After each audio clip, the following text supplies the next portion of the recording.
Kain sa bahay. Narito na ang sagot mga katropa. Ang Superman of Lechon. Napapawi sa inyong gutom at siguradong mapapa-analyze ka dahil sa tender juicy na jam mo pa. At siguradong malinis at bagong katay buhat sa farm. Kaya super masalasa at pangmasa pa.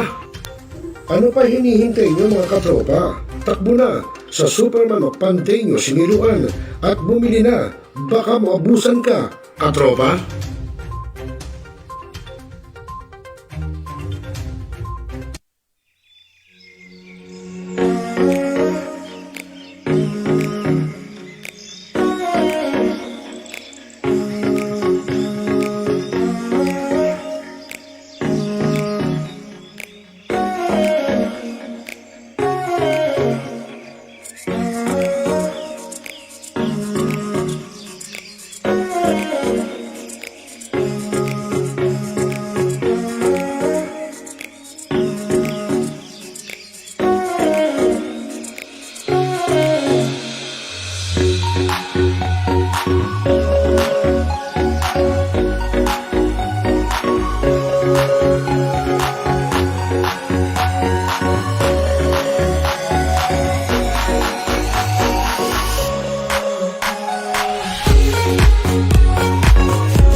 Nagkaroon sa pagkakaroon na hindi naging sa kapagkat kung saan mayroon sa ang bawat sinulog na mga sinulog sa ibang kasulay. Dito ay nag-uusapan ng mga piling ng mga opisyal ng mga proyekto makakabalak sa kanilang barangay. Mag-umustahan natin mga panunod ng kapitan dito sa Millennial Online TV worldwide. Kaya kato-follow ng bawat barangay.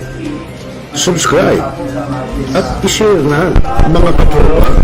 Maraming salamat po sa inyong pagdalo at tapos na po ang ating session. Hanggang na po tayo.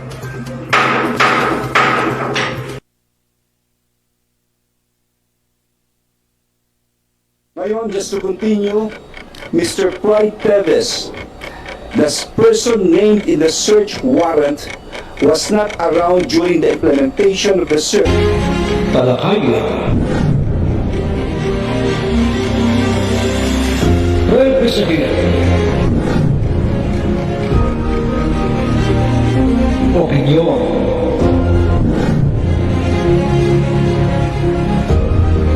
Palawakin. Aksyonan. Kasama Zeus dito na sa yung Millennial Online TV.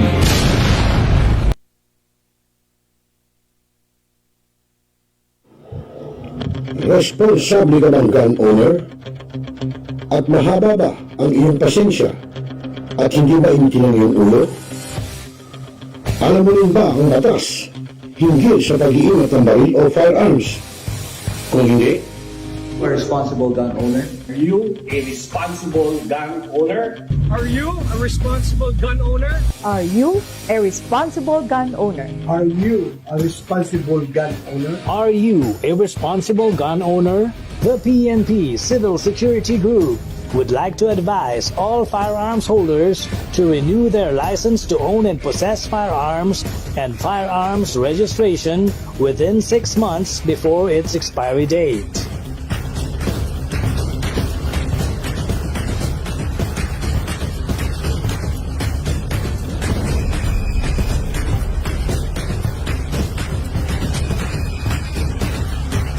Tumawag na at makipag-ugnayan.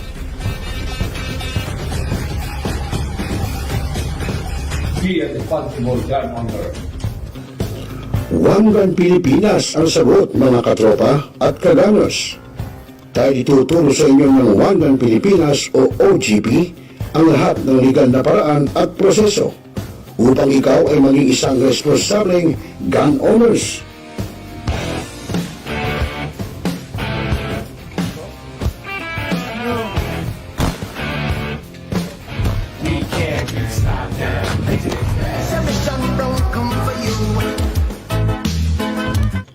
Ano pa hinihintay nyo, mga kagangers? Sali na sa One Gun Pilipinas ngayon na!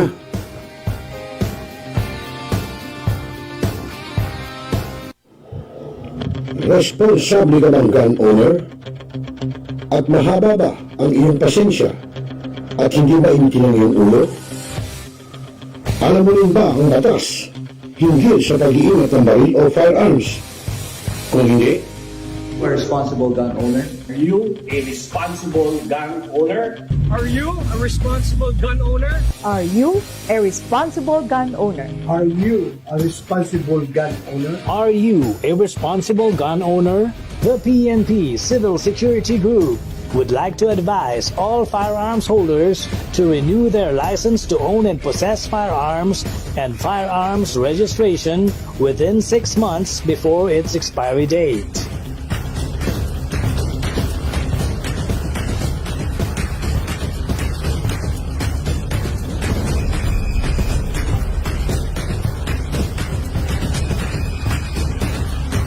Tumawag na at makipag-ugnayan.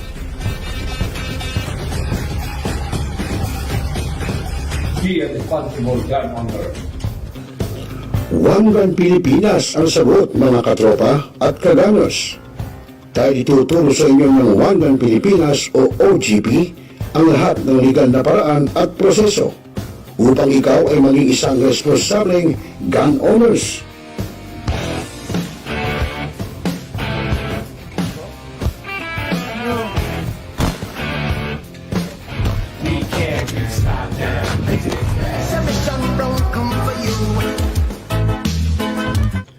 Ano pa hinihintay nyo, mga kagangers? Sali na sa One Gun Pilipinas ngayon na!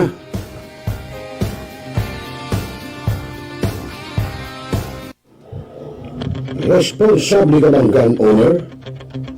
At mahaba ba ang iyong pasensya? At hindi ba initin ang iyong ulo? Alam mo rin ba ang batas hinggil sa pag-iingat ng baril o firearms? Kung hindi, A responsible gun owner? Are you a responsible gun owner? Are you a responsible gun owner? Are you a responsible gun owner? Are you a responsible gun owner? Are you a responsible...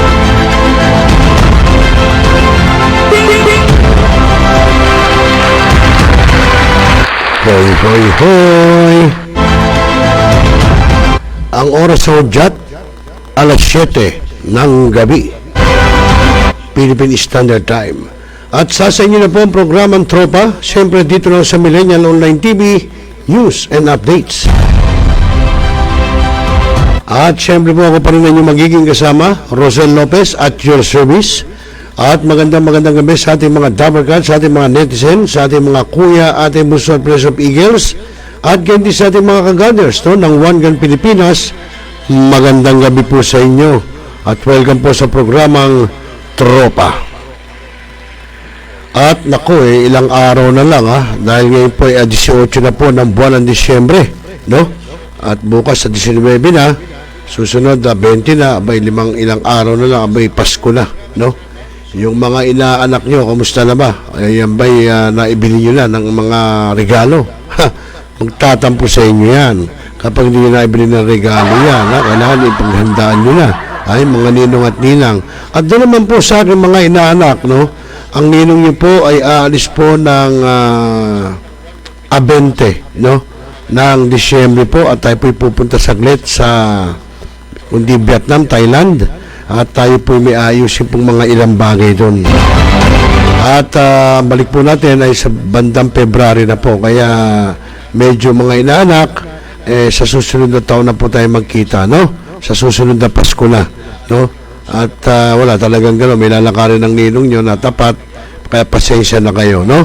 At lilipas din yan. Lilipas din yan. At magandang gabi sa ating kapatid, no, si Ma'am Marilyn Lagura ng Malabon Community Organizations. Magandang gabi siya, Ma'am Marilyn Lagura, na taga-lokal po ng Panghulo. Ayan. At siyempre po sa lahat po ng mga kapatid sa Sektang Iglesia ni Cristo, no? Magandang gabi po sa inyo at kayo ba'y sumambala? Abay, bukas po may pagsamba pa. Pero ngayon po meron Huwag hindi ako nagkakamali, alas 7 po yata ngayon, no? 7:45, tama ba? At bukas ng umaga ay alas 6 po. At meron din po sa hapon. At meron din po sa gabi. Okay, sa mga kaibigan, magandang gabi po sa ating lahat. At sa inyong lahat, magandang umaga, magandang tanghali, magandang gabi. Yun, sa mga nasa abroad. At siyempre po sa ating mga kaganers ng One Gun Pilipinas, good evening. Especially po kay Press Asher Maghinang at kay Admin Corixman. Ayun. At gayon din sa ating mga kuya na bagong indak, na bagong charter na club, yung aming Media Rider Eagles Club, no? Sa pangunguna po ng inyong lingkod. At siyempre po yung ating mga kasamahan, sina Kuya A, si Boss A, si Kuya June, si Kuya Anthony, si Kuya Michael, si Kuya Peter, si Kuya Jason, si Kuya RJ, si Kuya Clyde, at si Kuya Christian. Ayan, magandang gabi sa inyo. At gayon din siyempre kina Ate Gina Mape ng DWWW, Your Ultimate Music Radio, 774 AM Band. At gayon din kina Kuya Teng Diaz at Kuya Marvin Dilioso. Magandang gabi rin sa inyo. At siyempre sa ating mga bagong aspirant, no? May bago tayong bumalik. No? Ito yung dati na aspirant, hindi lang natuloy, ngayon magtutuloy na siya si Kuya Leo K. Ayun. At meron pang iba, no? Ewan ko kung pupunta pa rin yung ibang mga aspirant sa susunod na ating General Monthly Meeting sa January 2025. Bueno mga kaibigan, at ngayon ay tutuloy natin sa inyo po siyempre yung pong ginawang press briefing ng DOST Pag-asa tungkol po sa tropical storm, no? Hindi ako nagkakamera, si Querubin. Ito ba'y malakas? Mahirap yan.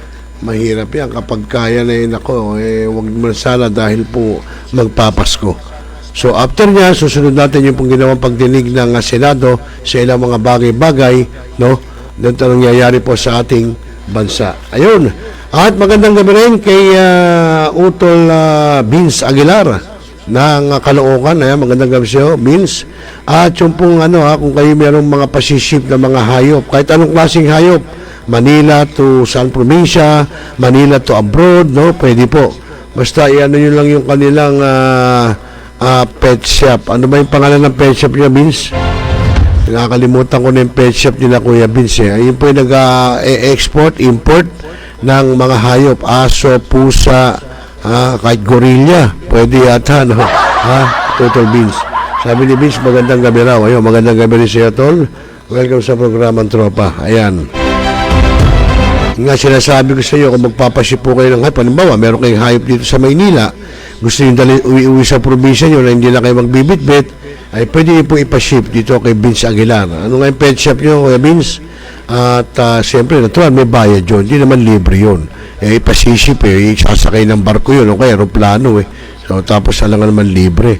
Hindi na uso libre ngayon. Di ba natural, Vince, ano? Ayan. Basta kontakin nyo sila sa kanilang page, no? Kaya, kung hindi pa na binasabi ni Kuya Vince, mamaya sa Millennial Online TV, pwede po kayong kumontak at kukontakin natin si Kuya Vince, no? At yun, lahat ng klaseng hayop, pusa, aso, Pwede ba mga ano dyan, Kuya Vince, tigre, leon, mga anaconda, mga shokoy, pwede ba? Joke lang. Pero basta may hype ka, pwede po sa kanya. Bueno mga kaibigan, huwag na natin patagalin. Alamin na natin kaagad sa DOST Pag-asa, lagay na panahon sa ginawa po nilang press briefing kanina as of 11 a.m. Ito po yung sa susunod na 24 oras. No? Baka mamaya ito si Querubin malakas. No? Alamin natin sa DOST Pag-asa.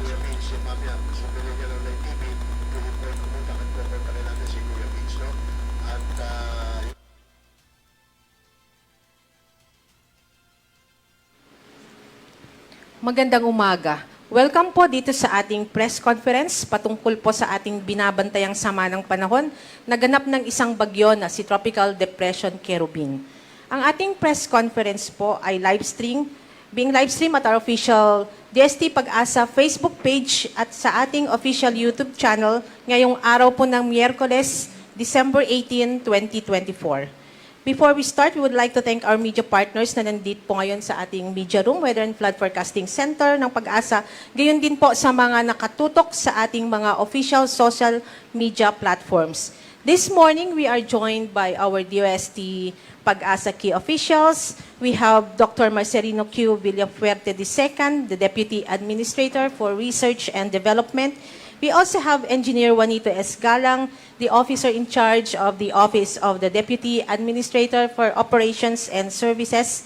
We also have Engineer Sam Merdolan, Assistant Weather Services Chief ng Weather Division, and also have Engineer Oscar Cruz, Assistant Weather Services Chief ng Hydromet Division.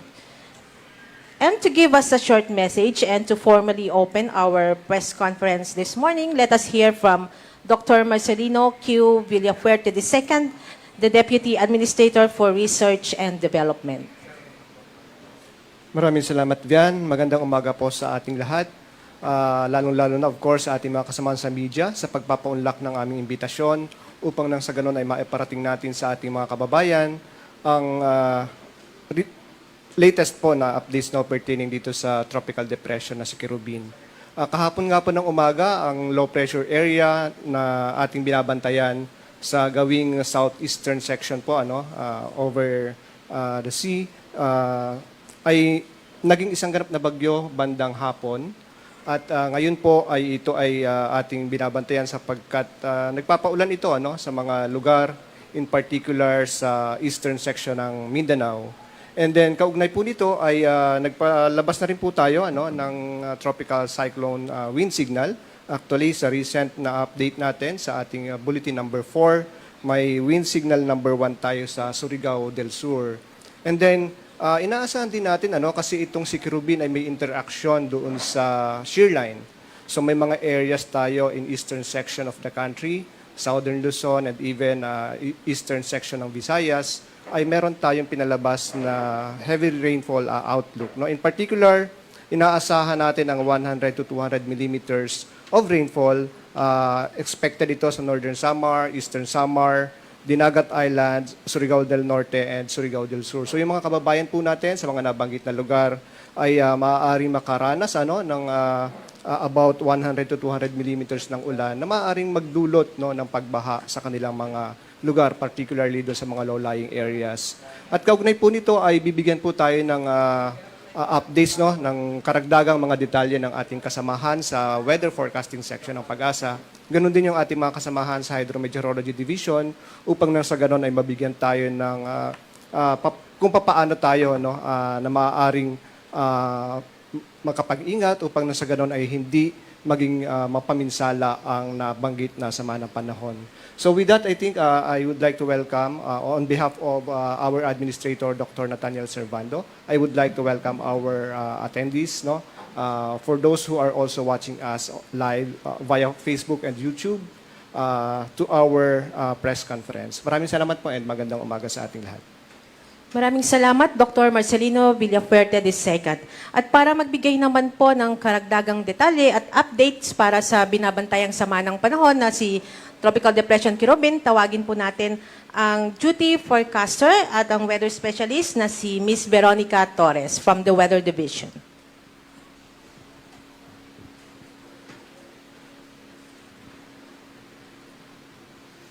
Maraming salamat po, Doc Mar, Ma'am Vivian. So narito na nga yung pinakahuli sa minomonitor nating si Bagyong Querubin.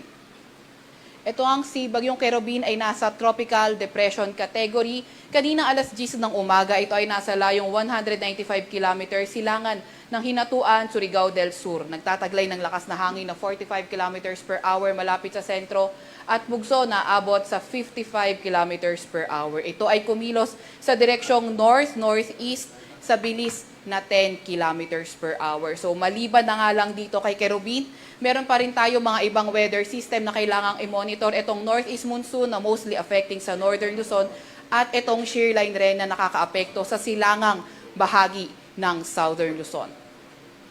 Ito na nga yung latest track ni Bagyong Querubin. Inaasahan nga natin in the next 24 hours ay posible na nga itong humina at maging isang remnant low pressure area na lamang. At nakikita nga natin na kahit low pressure area pa rin ito, posible pa rin magdala ng mga paulan, mostly Visayas at Mindanao area. In the next 24 hours then, posible itong tumahak sa direksyong north-northwest o hindi kaya northward direction. Meron din tayo nakataas na tropical cyclone wind signal number 1 sa Surigao del Sur, dulot nga nitong si Bagyong Querubin. Ang tropical cyclone wind signal natin ay warning natin sa lakas ng hangin. So sinasabi nga natin dito na local winds pwedeng maging mas malakas sa mga coastal at upland mountains at wind. So minor or minimal to minor impact sa mga areas under signal number 1. Meron din tayong nilabas na weather advisory para sa shear line at itong si Bagyong Querubin. Naasahan nga natin ang heavy to intense na mga pag-ulan sa Sorsogon, Northern Samar, Eastern Samar, Biliran, Leyte, Southern Leyte, Dinagat Islands at Surigao del Norte. Kapag heavy to intense na mga pag-ulan ang inaasahan natin ay 100 to 200 millimeters na mga pag-ulan. Epekto nun ay flooding events likely sa mga urbanized, low-lying, near rivers at landslide likely sa mga moderate to highly susceptible areas. Samantalang moderate to heavy na mga pag-ulan sa Quezon, Camarines Norte, Catanduanes, Camarines Sur, Albay, Masbate, Romblon, Aklan, Capiz, Negros Occidental, Cebu, Bohol, Camiguin, Misamis Oriental, Agusan del Norte, Surigao del Sur, at Agusan del Sur. So kapag moderate to heavy, yung mga pag-ulan 50 to 100 millimeters of rain, localized flooding mainly sa mga urbanized, low-lying, near rivers at landslide sa mga highly susceptible na mga area. Nabanggit nga natin na in the next 24 hours, posibleng humina na nga itong si Querubin at maging isang remnant low.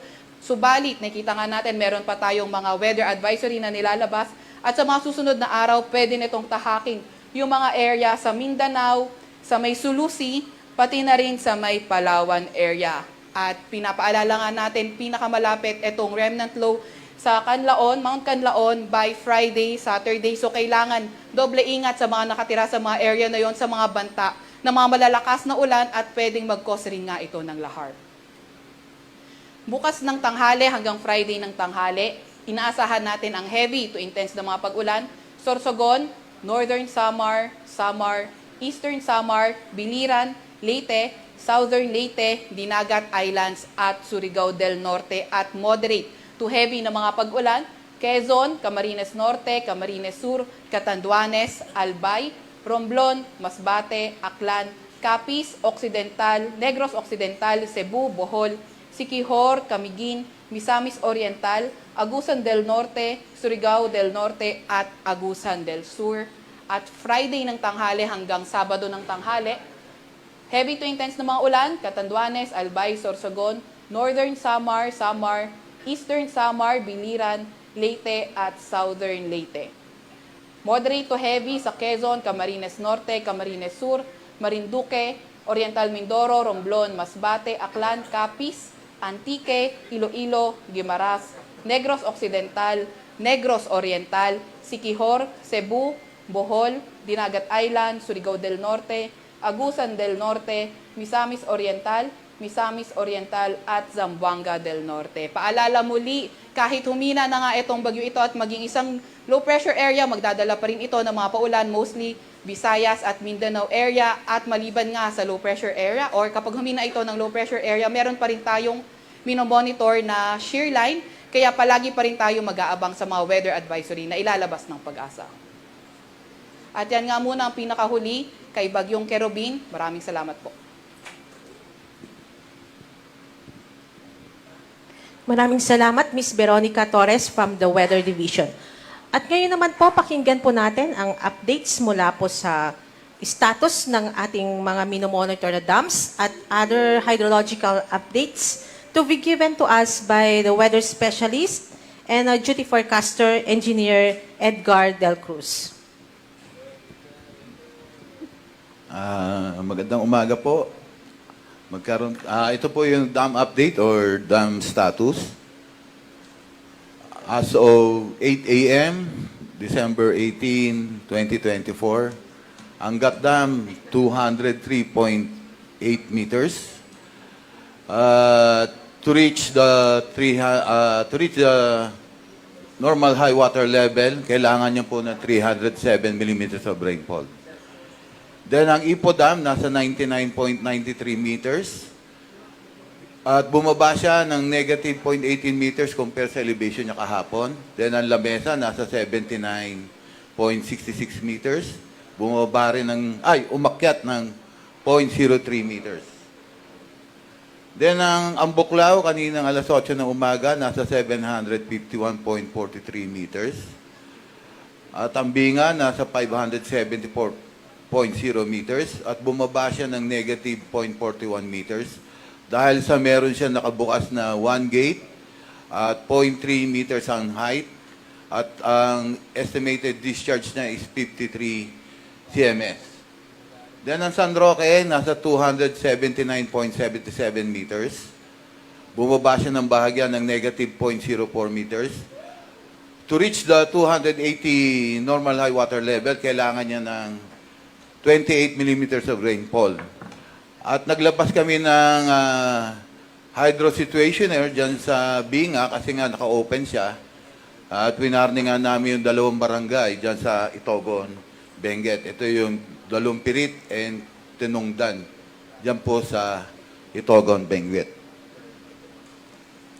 Then ang Pantabangan Dam, kanina po ang 8 a.m. nasa 212.58 meters. Bahagya lang siya bumaba ng negative 0.02 meters.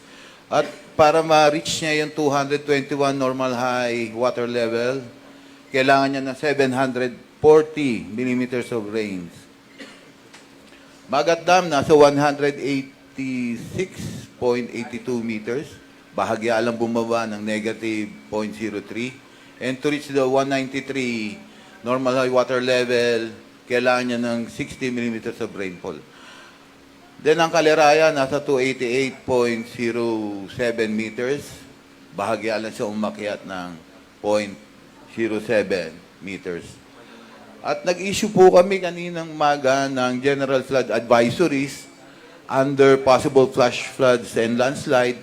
Ito pong sa Region 5, Bicol Region, sa Region 8, sa Eastern Visayas, Region 11, Davao Region, and Region 13 sa Caraga. Then, meron pa pong nag-issue rin kami ng General Flood Advisory sa under precautionary measures sa Region 4A, Calabarzon, Region 7, Central Visayas, and Region 10 sa Northern Mindanao and sa Bangsamoro Autonomous Region of Muslim Mindanao. Then, yung sa Agusan River Basin, dyan po sa Mindanao, ito po yung flood forecasting warning center namin dyan sa Agusan del Sur. Naglabas din po sila ng flood advisory. And then saka sa Bicol River Basin. Yan lang po muna sa Hydromet Division. Magandang umaga po. Maraming salamat po sa ating weather specialist and duty hydrologist from the Hydromet Division. At ngayon na po, mag-proceed na tayo sa ating Q&A session ng ating press conference. Bago po tayo mag-accommodate ng mga katanungan, acknowledge po natin yung presence ng ating mga media partners na nandito po ngayon sa media room ng Weather and Flood Forecasting Center. Andito po ang kasama natin na si Mr. Ariel Rojas at ang kanyang makasamahan mula po sa ABS-CBN. At andito rin po si Mr. Dano Tingkungko at kanyang mga kasamahan mula po sa GMA7. At andito rin po ang ating mga kasamahan from the Daily Tribune. Alright, so maaari na po tayong mag-proceed sa ating mga katanungan. Yes, sir. Hi, good morning. Dan Tingkungko, GMA7. Echo ko lang siguro yung mga possible na tanong ng siguro mga manonood nito kasi malapit na magpasko. So siguro nabanggit na kanina na possibly nga na humina ito and maging remnant low pressure area. Pero meron din bang posibilidad na baka naman lumakas ito magpasko binabagyo yung ibang mga kababayan natin. Can you explain yung pwedeng mangyari over the next few days? From the Weather Division po, Sir Sam Duran. Opo. So, sa ngayon, nakikita natin na in-explain kanina ni Ma'am Veron na kung hihina ito into a low pressure area, possible siya na mag-track or tumungo or tumawid dito sa may bandang Mindanao. And yung mga models na tinitignan natin at based na rin sa analysis ng ating tropical cyclone forecasters, yung pagkilos ng LPA, pwede niyang ma-enhance yung ating shear line. So kapag nagkaganon at bumagal din siya, so most likely, habang papalapit ang ating Pasko ay halos tuloy-tuloy yung mga paulan natin. And based din sa pinakita ni Ma'am Veron kanina, 3 days po yun na weather advisory. Nakita natin na talagang maulan pa rin. So lagi naman po tayong mag-update regarding po sa mga paulan na mararanasan natin, especially sa Visayas at Mindanao at kasama din yung Bicol and Quezon dahil dyan sa shear line. Yun po.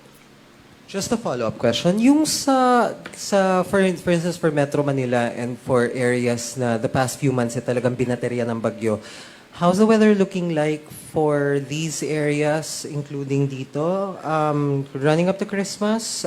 Because I understand, amihan yung nakaka-apekto dito sa northern areas.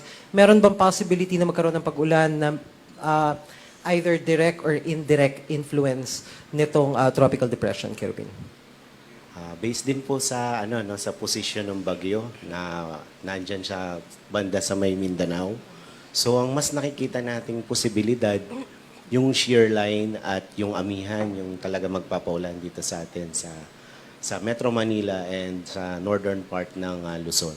So kung umakyat man yung pinaka-posisyon ng shear line, possible dyan sa may Cagayan Valley, Quezon, Aurora, yun yung mga medyo maulan. Pero kapag ganitong nasa baba lang yung low pressure area natin, most likely yung yung main part ng Luzon ay halos talagang amihan lang yung mararanasan natin. Maraming salamat, Engineer Sam Duran. So may mga katanungan pa po ba?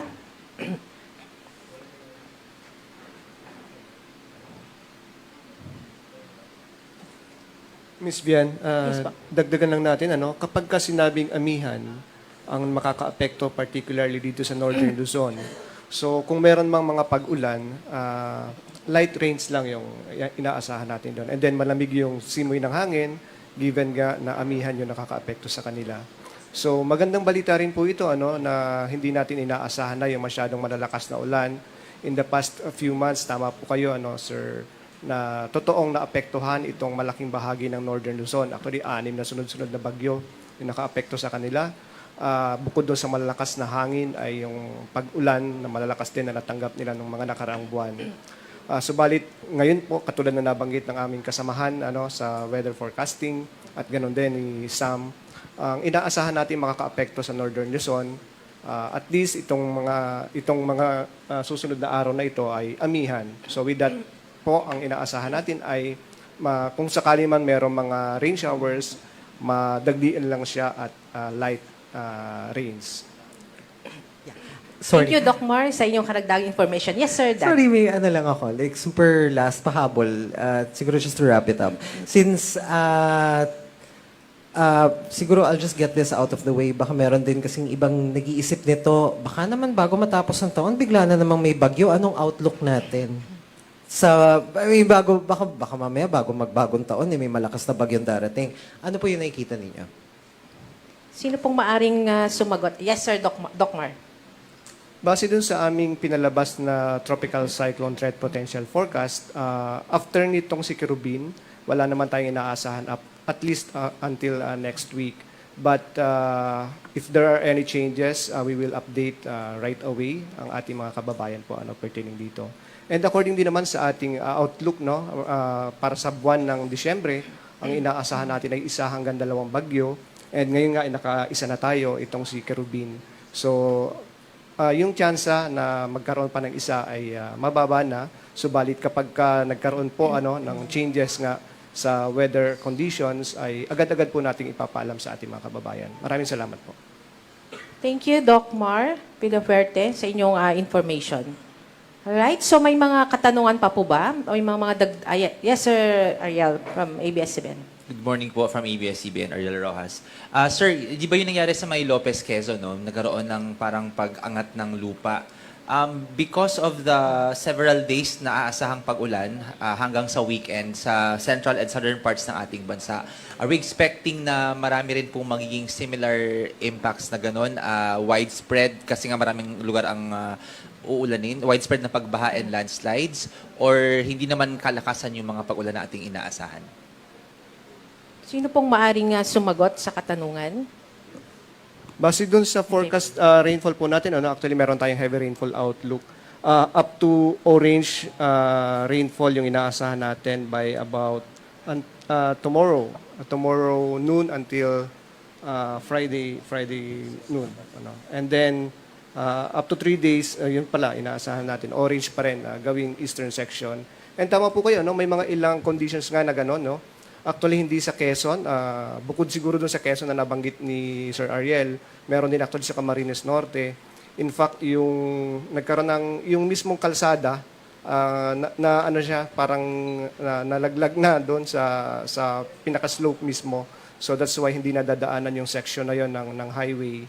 And then meron ding ilang areas, I think, doon sa going to Kamsur na may ganong situation din na kumbaga parang nauuka na yung mismong pinaglalagyan ng kalsada given that may mga pag-ulan nga na nararanasan sa mga nabanggit na lugar.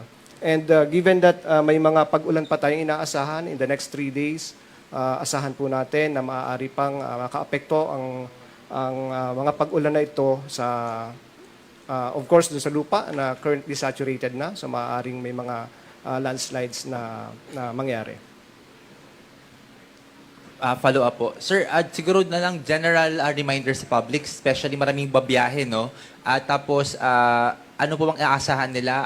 Are they expecting siguro din mga flight cancellation dahil sa inclement weather kung sila po ay dilipad? Cancellation ng maritime travel, if ever po ba? And pagpasok po ba ng Pasko week ay maulan ba or medyo malamig?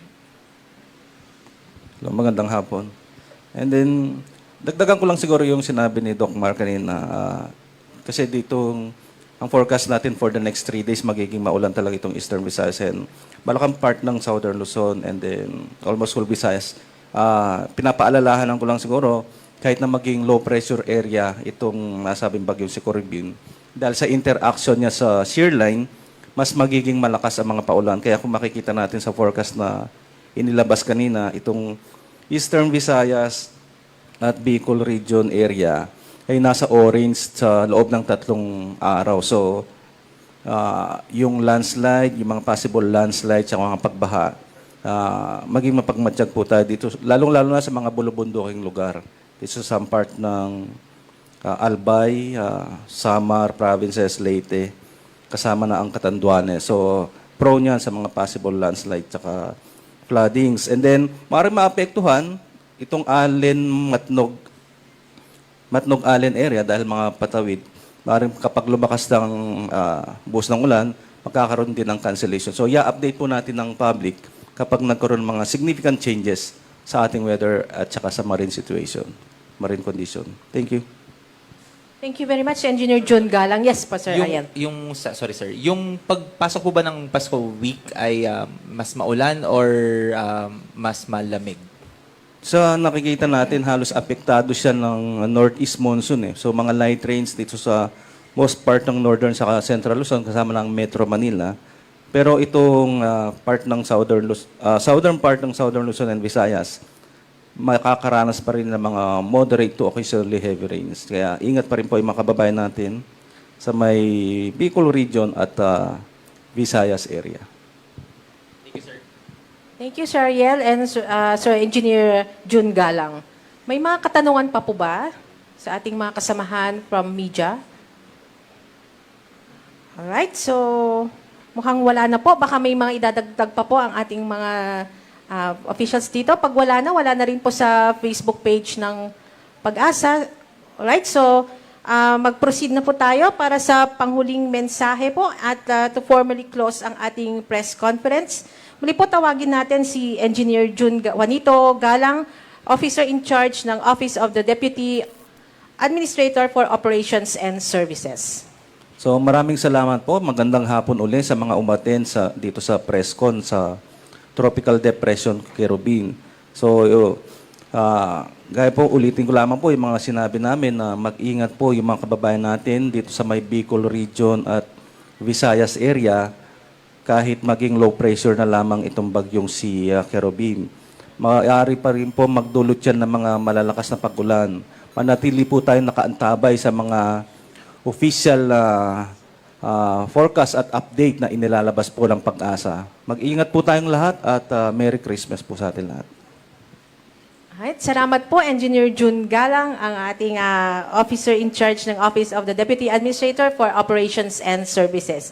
At muli, salamat po sa ating mga duty forecaster and hydrologist na nag-present, sa ating DOST Pag-asa official and personnel, gayon din po sa ating mga media partners na sinamahan tayo ngayon dito sa media room ng Weather and Flood Forecasting Center at sa mga kababayan natin na nakatutok po sa ating mga official social media platforms. Patuloy po tayong mag-antabay sa mga updates mula po sa DOST Pag-asa. And that concludes our press conference for today.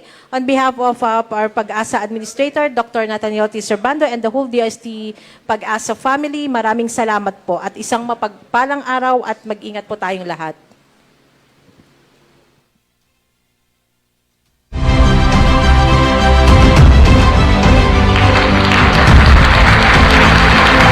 Okay, so mga kaibigan, yan po naging kabuuan ng ating DOST Pag-asa Press Briefing hinggil po kay Tropical Depression Querubin at nagatid sa atin yan sa oras na alas 7:36 po ng gabi, Philippine Standard Time. So, ganun pa man, sabi nga ng Pag-asa, magpapaulan pa rin po yan, no? Although kahit na malayo or what, magpapaulan pa rin. Kaya ingat-ingat po at sa ating mga maglalayag sa karagatan, ingat po, huwag mo nang maglayag pag sinabi ng inyong mga local government units o LGU, huwag po muna tayong maglayag. Sumunod po tayo para hindi po magkaroon ng anuman sakuna at hindi po mauwi sa trahedya. Okay? Okay mga kaibigan, tuloy-tuloy tayo sa ating programang Tropa. Siyempre dito lang sa Millennial Online TV News and Updates. At siyempre po, itunghin na natin kaagad yung pong ginawang pagdinig ng Senado sa mga ilang bagay-bagay na may kaugnayan po sa ating bansa. No? At ang kinaganda nga niyan ay nalalaman na natin yung mga nangyayari sa ating bansa. So mga kaibigan, panoorin po natin, ito po ang part 1 noon ito pong Senate hearing.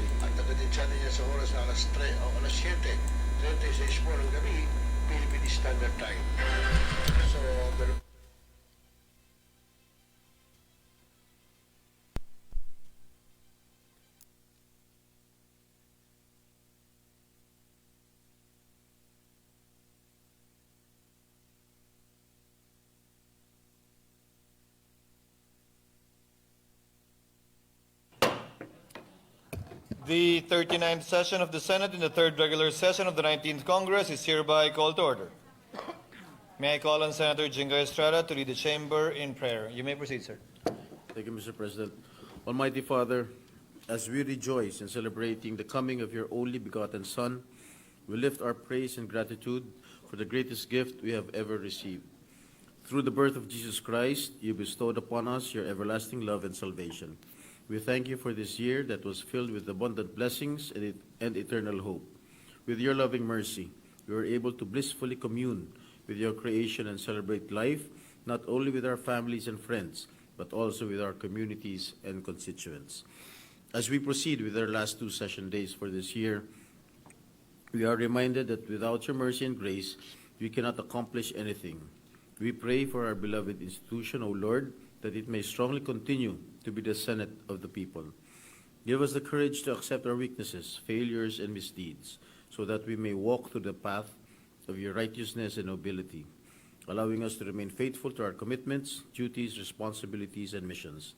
Grant us your peace so that we may all foster unity and respect in rendering our tasks, in dealing with our partners in governance, and in treating our Mother Nature, who gives shelter to all of us. Beautify our intentions and guide our decisions so that we may craft policies towards inclusive national development and alleviate the suffering of our people. Bestow upon us your grace so that as humble servants of this nation, everything we do shall be for the greater good of our countrymen. Just as how our Savior was born in the manger without grandeur nor fanfare, may we wield our positions of power with humility and compassion. Just as how the angels sang praises when Christ was born, we shall speak your words through our works and make them heard so we may glorify you. Like the shepherds who were taking care of their flocks but hurriedly went to the manger when summoned by the angels, we have nothing to offer but our praise and worship, and we will always submit to your wisdom.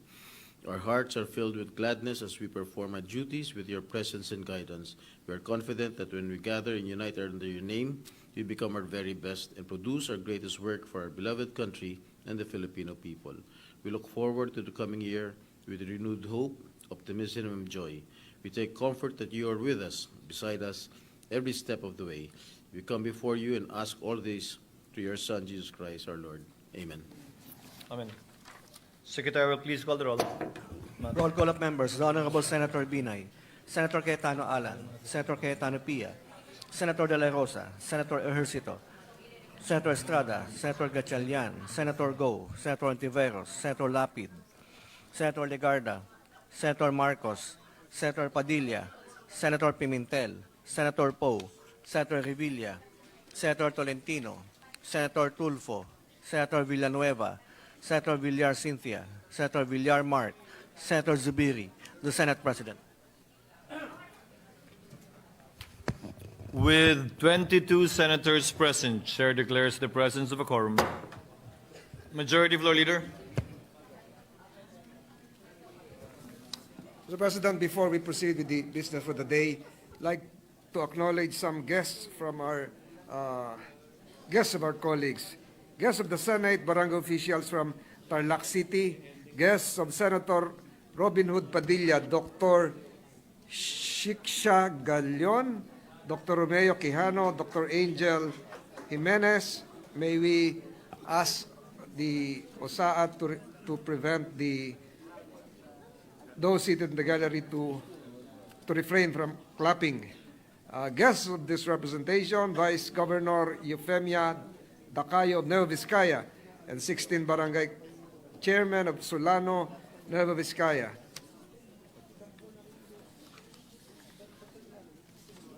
We acknowledge guests, including the United Pasay, headed by Chairman Ryan Bernabe. We acknowledge the presence of our guests, Mr. To President. the aforementioned guests, welcome to your Senate.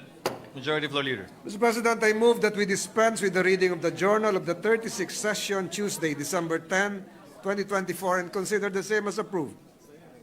Any objection? Hearing none, motion is approved.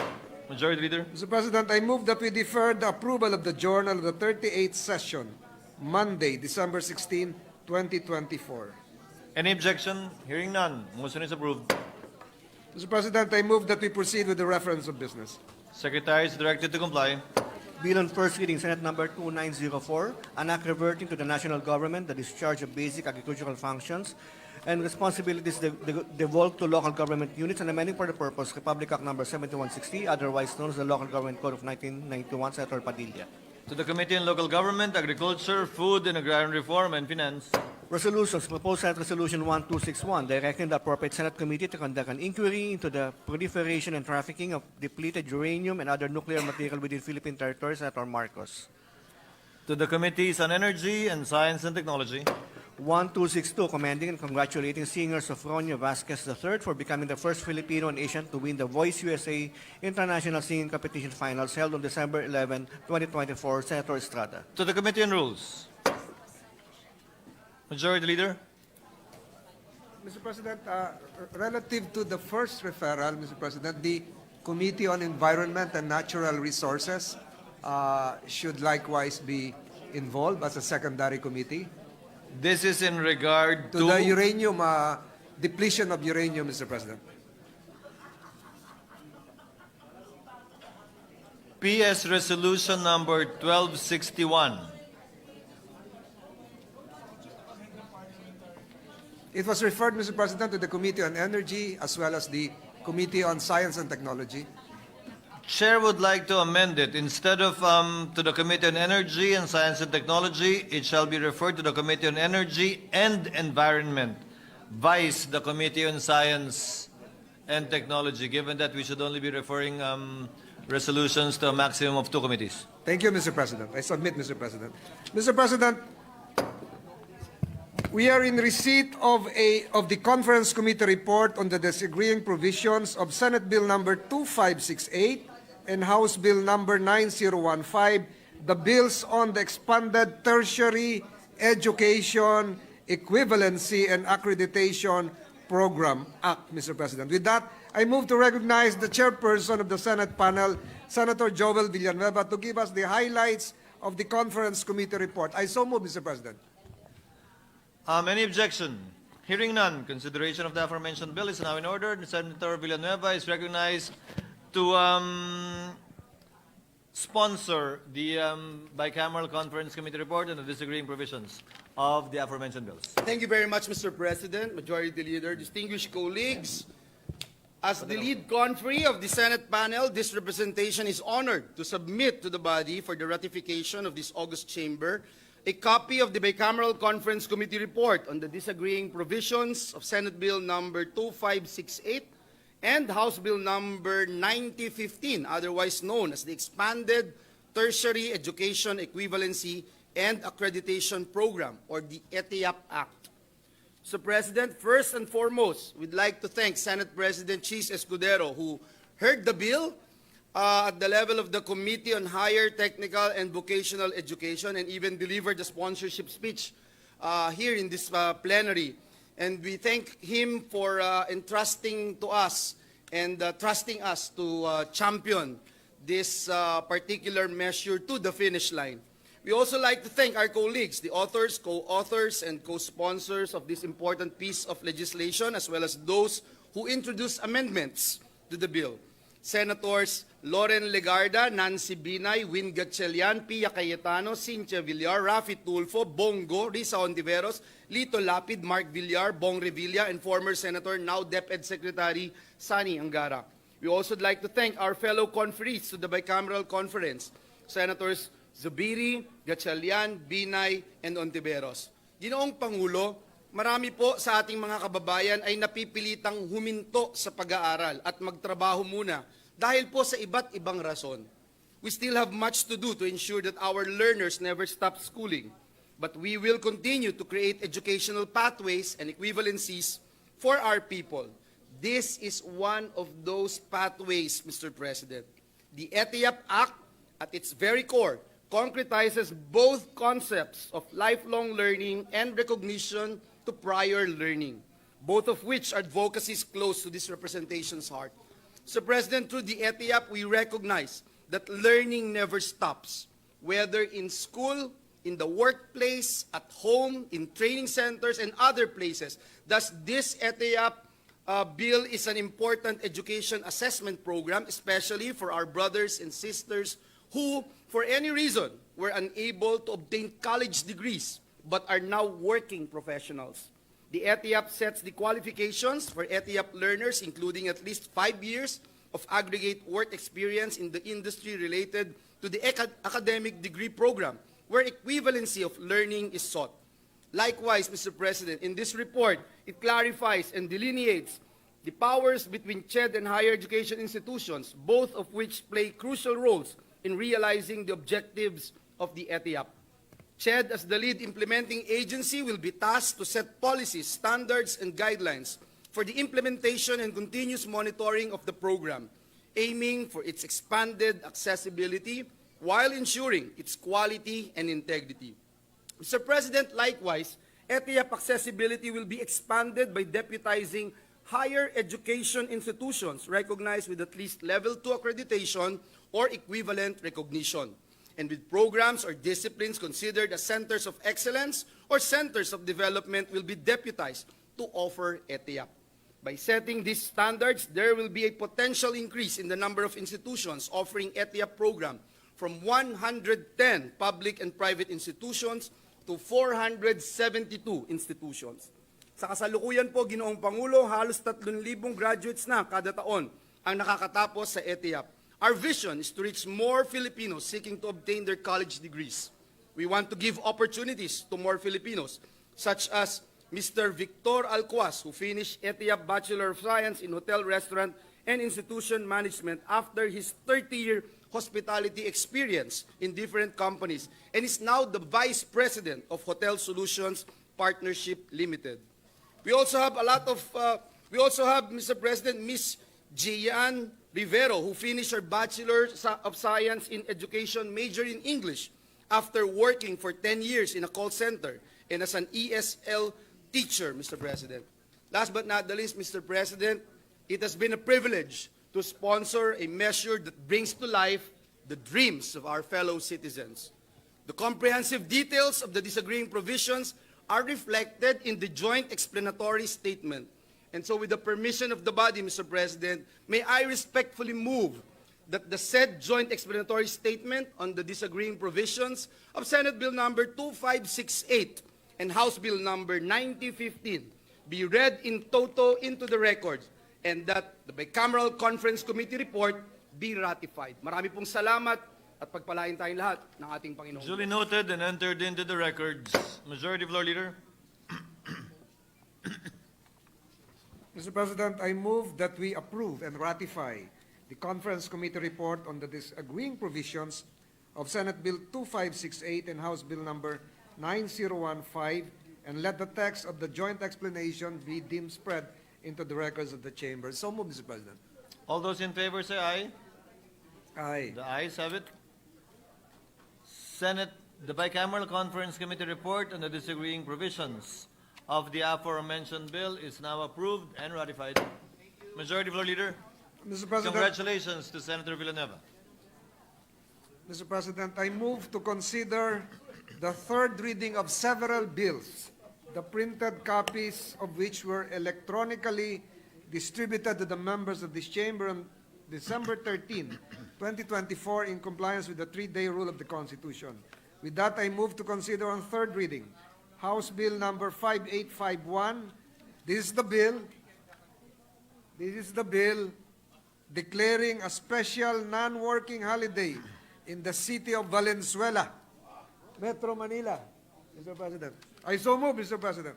Any objection? Hearing none. Consideration of House Bill number 5851 is now in order. Senate Secretary is directed to read the title only of the measure and to proceed to roll call vote. An act declaring November 12 of every year a special non-working holiday in the city of Valenzuela. Roll call vote. The Honorable Senator Binay, Senator Cayetano Alan, Senator Cayetano P.A., Senator De La Rosa, Senator Ejercito, Senator Estrada, Senator Gatchalian, Senator Go, Senator Ontiveros, Senator Lapid, Senator Legarda, Senator Marcos, Senator Padilla, Senator Pimentel, Senator Poe, Senator Revilla, Senator Tolentino, Senator Tulfo, Senator Villanueva, Senator Villar Cynthia, Senator Villar Mark, Senator Zubiri, the Senate President. With 17 affirmative votes, 0 negative, 0 abstention, House Bill number 5851 is approved on third and final reading. Majority Leader. Mr. President, I move to consider on third reading House Bill number 7007. This is the bill declaring a special working holiday in the city of Isabela, province of Basilan. I so move, Mr. President. Any objection? Hearing none, consideration of House Bill number 7007 is now in order. Senate Secretary is directed to read the title only of the measure and to proceed to roll call vote. An act declaring July 8 of every year special working holiday in the city of Isabela, province of Basilan. Roll call vote. The Honorable Senators Binay, Cayetano Alan, Cayetano Pia, De La Rosa, Ejercito, Estrada, Gatchalian, Go, Ontiveros, Lapid, Legarda, Marcos, Padilla, Pimentel, Poe, Revilla, Tolentino, Yes. Tulfo, Villanueva, Villar Cynthia, Villar Mark, Zubiri, the Senate President. With 18 affirmative votes, 0 negative, 0 abstention, House Bill number 7007 is approved on third and final reading. Majority Floor Leader. Mr. President, I move to consider on third reading House Bill number 5828. This is the bill declaring a special working holiday in Santa Maria, Bulacan, Mr. President. I so move, Mr. President. Any objection? Hearing none, consideration of House Bill number 5828 is now in order. Senate Secretary is directed to read the title only of the measure and to proceed to roll call vote. An act declaring January 29 of every year special working holiday in the municipality of Santa Maria, province of Bulacan. Roll call vote. The Honorable Senators Binay, Cayetano Alan, Cayetano Pia, De La Rosa, Ejercito, Estrada, Gatchalian, Go, Ontiveros, Lapid, Legarda, Marcos, Padilla, Pimentel, Poe, Revilla, Tolentino, Yes. Tulfo, Villanueva, Villar Cynthia, Villar Mark, Zubiri, the Senate President. With 18 affirmative votes, 0 negative, 0 abstention, House Bill number 5828 is approved on third and final reading. Majority Leader.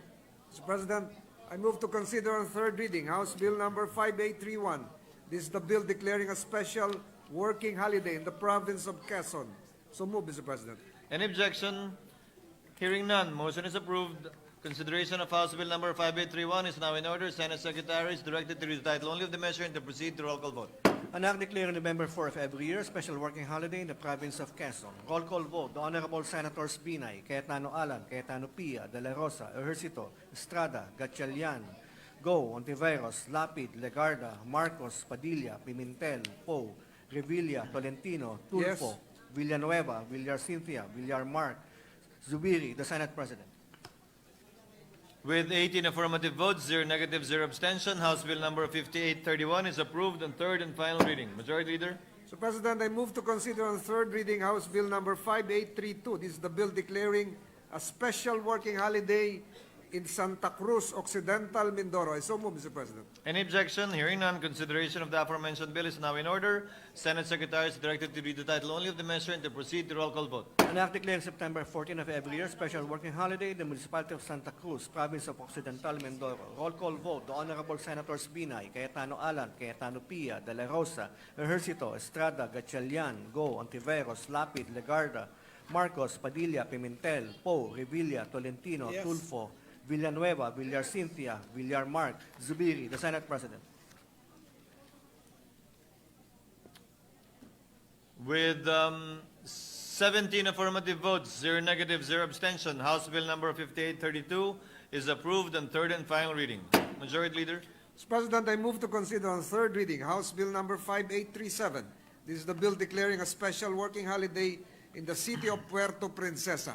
I so move, Mr. President. Any objection? Hearing none, Secretary General is directed to read the title only of the measure and to proceed to roll call vote. An act declaring March 30 of every year special working holiday in the city of Puerto Princesa. Roll call vote. The Honorable Senators Binay, Cayetano Alan, Cayetano Pia, De La Rosa, Ejercito, Estrada, Gatchalian, Go, Ontiveros, Lapid, Legarda, Marcos, Padilla, Pimentel, Poe, Revilla, Tolentino, Yes. Tulfo, Villanueva, Villar Cynthia, Villar Mark, Zubiri, the Senate President. With 16 affirmative votes, 0 negative, 0 abstention, House Bill number 5837 is approved on third and final reading. Majority Leader. Mr. President, I move to consider on third reading House Bill number 5836. This is the bill declaring a special working holiday in Balayan, Batangas. So move, Mr. President. Any objection? Hearing none, Secretary General is directed to read the title only of the measure and to proceed to roll call vote. An act declaring June 24 of every year special working holiday in the municipality of Balayan, province of Batangas. Roll call vote. The Honorable Senators Binay, Cayetano Alan, Cayetano Pia, De La Rosa, Ejercito, Estrada, Gatchalian, Go, Ontiveros, Lapid, Legarda, Marcos, Padilla, Pimentel, Poe, Revilla, Tolentino, Yes. Tulfo, Villanueva, Villar Cynthia, Villar Mark, Zubiri, the Senate President. With 16 affirmative votes, 0 negative, 0 abstention, House Bill number 5836 is approved on third and final reading. Majority Leader. Mr. President, 1 minute suspension, Mr. President. Session is suspended.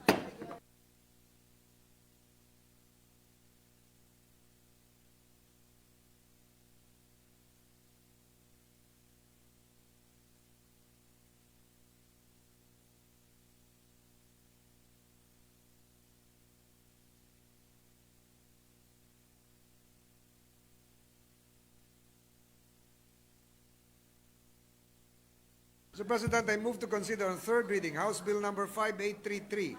This is the bill declaring a special working holiday in Santa Maria, Bulacan. So move, Mr. President. Any objection? Hearing none, Secretary General is directed to read the title only of the measure and to proceed to roll call vote. Declaring November 22 of every year special working holiday in Santa Maria, Bulacan. Roll call vote. The Honorable Senators Binay, Cayetano Alan, Cayetano Pia, De La Rosa, Ejercito, Estrada, Gatchalian, Go, Ontiveros, Lapid, Legarda, Marcos, Badilla, Pimentel, Poe, Revilla, Tolentino, Tulfo, Villanueva, Villar Cynthia, Villar Mark, Zubiri. The Senate President. With 17 affirmative votes, 0 negative, 0 abstention, House Bill number 5833 is approved on third and final reading. Majority Leader. Mr. President, I move to consider on third reading House Bill number 5556. This is the bill declaring a special working holiday in Kawit, Cavite, Mr. President. Any objection? Hearing none, consideration of the aforementioned bill is now in order. Senate Secretary is directed to read the title only of the measure and to proceed to roll call vote. Declaring July 22 of every year special working holiday in Kawit, Cavite. Roll call vote. The Honorable Senators Binay, Cayetano Alan, Cayetano Pia, De La Rosa, Ejercito, Estrada, Gatchalian, Go, Ontiveros, Lapid, Legarda, Marcos, Padilla, Pimentel, Poe, Revilla, Tolentino, Tulfo, Villanueva, Villar Cynthia, Villar Mark, Zubiri. The Senate President. With 18 affirmative votes, 0 negative, 0 abstention, House Bill number 5556 is approved on third and final reading. Majority Leader. Mr. President, relative to House Bill 5556, this representation intends to submit an explanation of vote for insertion to the records. Duly noted and entered into the records. Mr. President, I move to consider on third reading House Bill number 5850, declaring a special working holiday in Quezon City. And so move, Mr. Any President. objection? Hearing none, Secretary General is directed to read the title only of the measure and to proceed to roll call vote. Declaring January 6 of every year special working holiday in Quezon City. Roll call vote. The Honorable Senators Binay, Cayetano Alan, Cayetano Pia, De La Rosa, Ejercito, Estrada, Gatchalian, Go, Ontiveros, Lapid, Legarda, Marcos, Padilla, Pimentel, Poe, Revilla, Tolentino, Tulfo, Yes. Villanueva, Villar Cynthia, Villar Mark, Zubiri. The Senate President. With 19 affirmative votes, 0 negative, 0 abstention, House Bill number 5850 is approved on third and final reading. Majority Leader.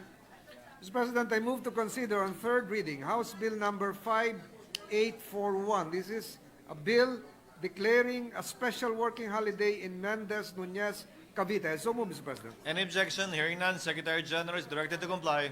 Declaring September 6 of every year special working holiday in Mendez, Nunez, Cavite. Roll call vote. The Honorable Senators Binay, Cayetano Alan, Cayetano Pia, De La Rosa, Ejercito, Estrada, Gatchalian, Go, Ontiveros, Lapid, Legarda, Marcos, Padilla, Pimentel, Poe, Revilla, Tolentino, Yes. Tulfo, Villanueva, Villar Cynthia, Villar Mark, Zubiri. The Senate President. With 19 affirmative votes, 0 negative, 0 abstention, House Bill number 5841 is approved on third and final reading. Majority Leader. Mr. President, relative to House Bill number 5841, this representation will likewise submit an explanation of vote for insertion to the records, Mr. President. Duly noted and entered into the records. Majority Leader. Mr. President, I move to consider on third reading House Bill number 9771. This is the bill declaring a special working holiday in Isabela, Basilan. I so move, Mr. President. Secretary General is directed to comply.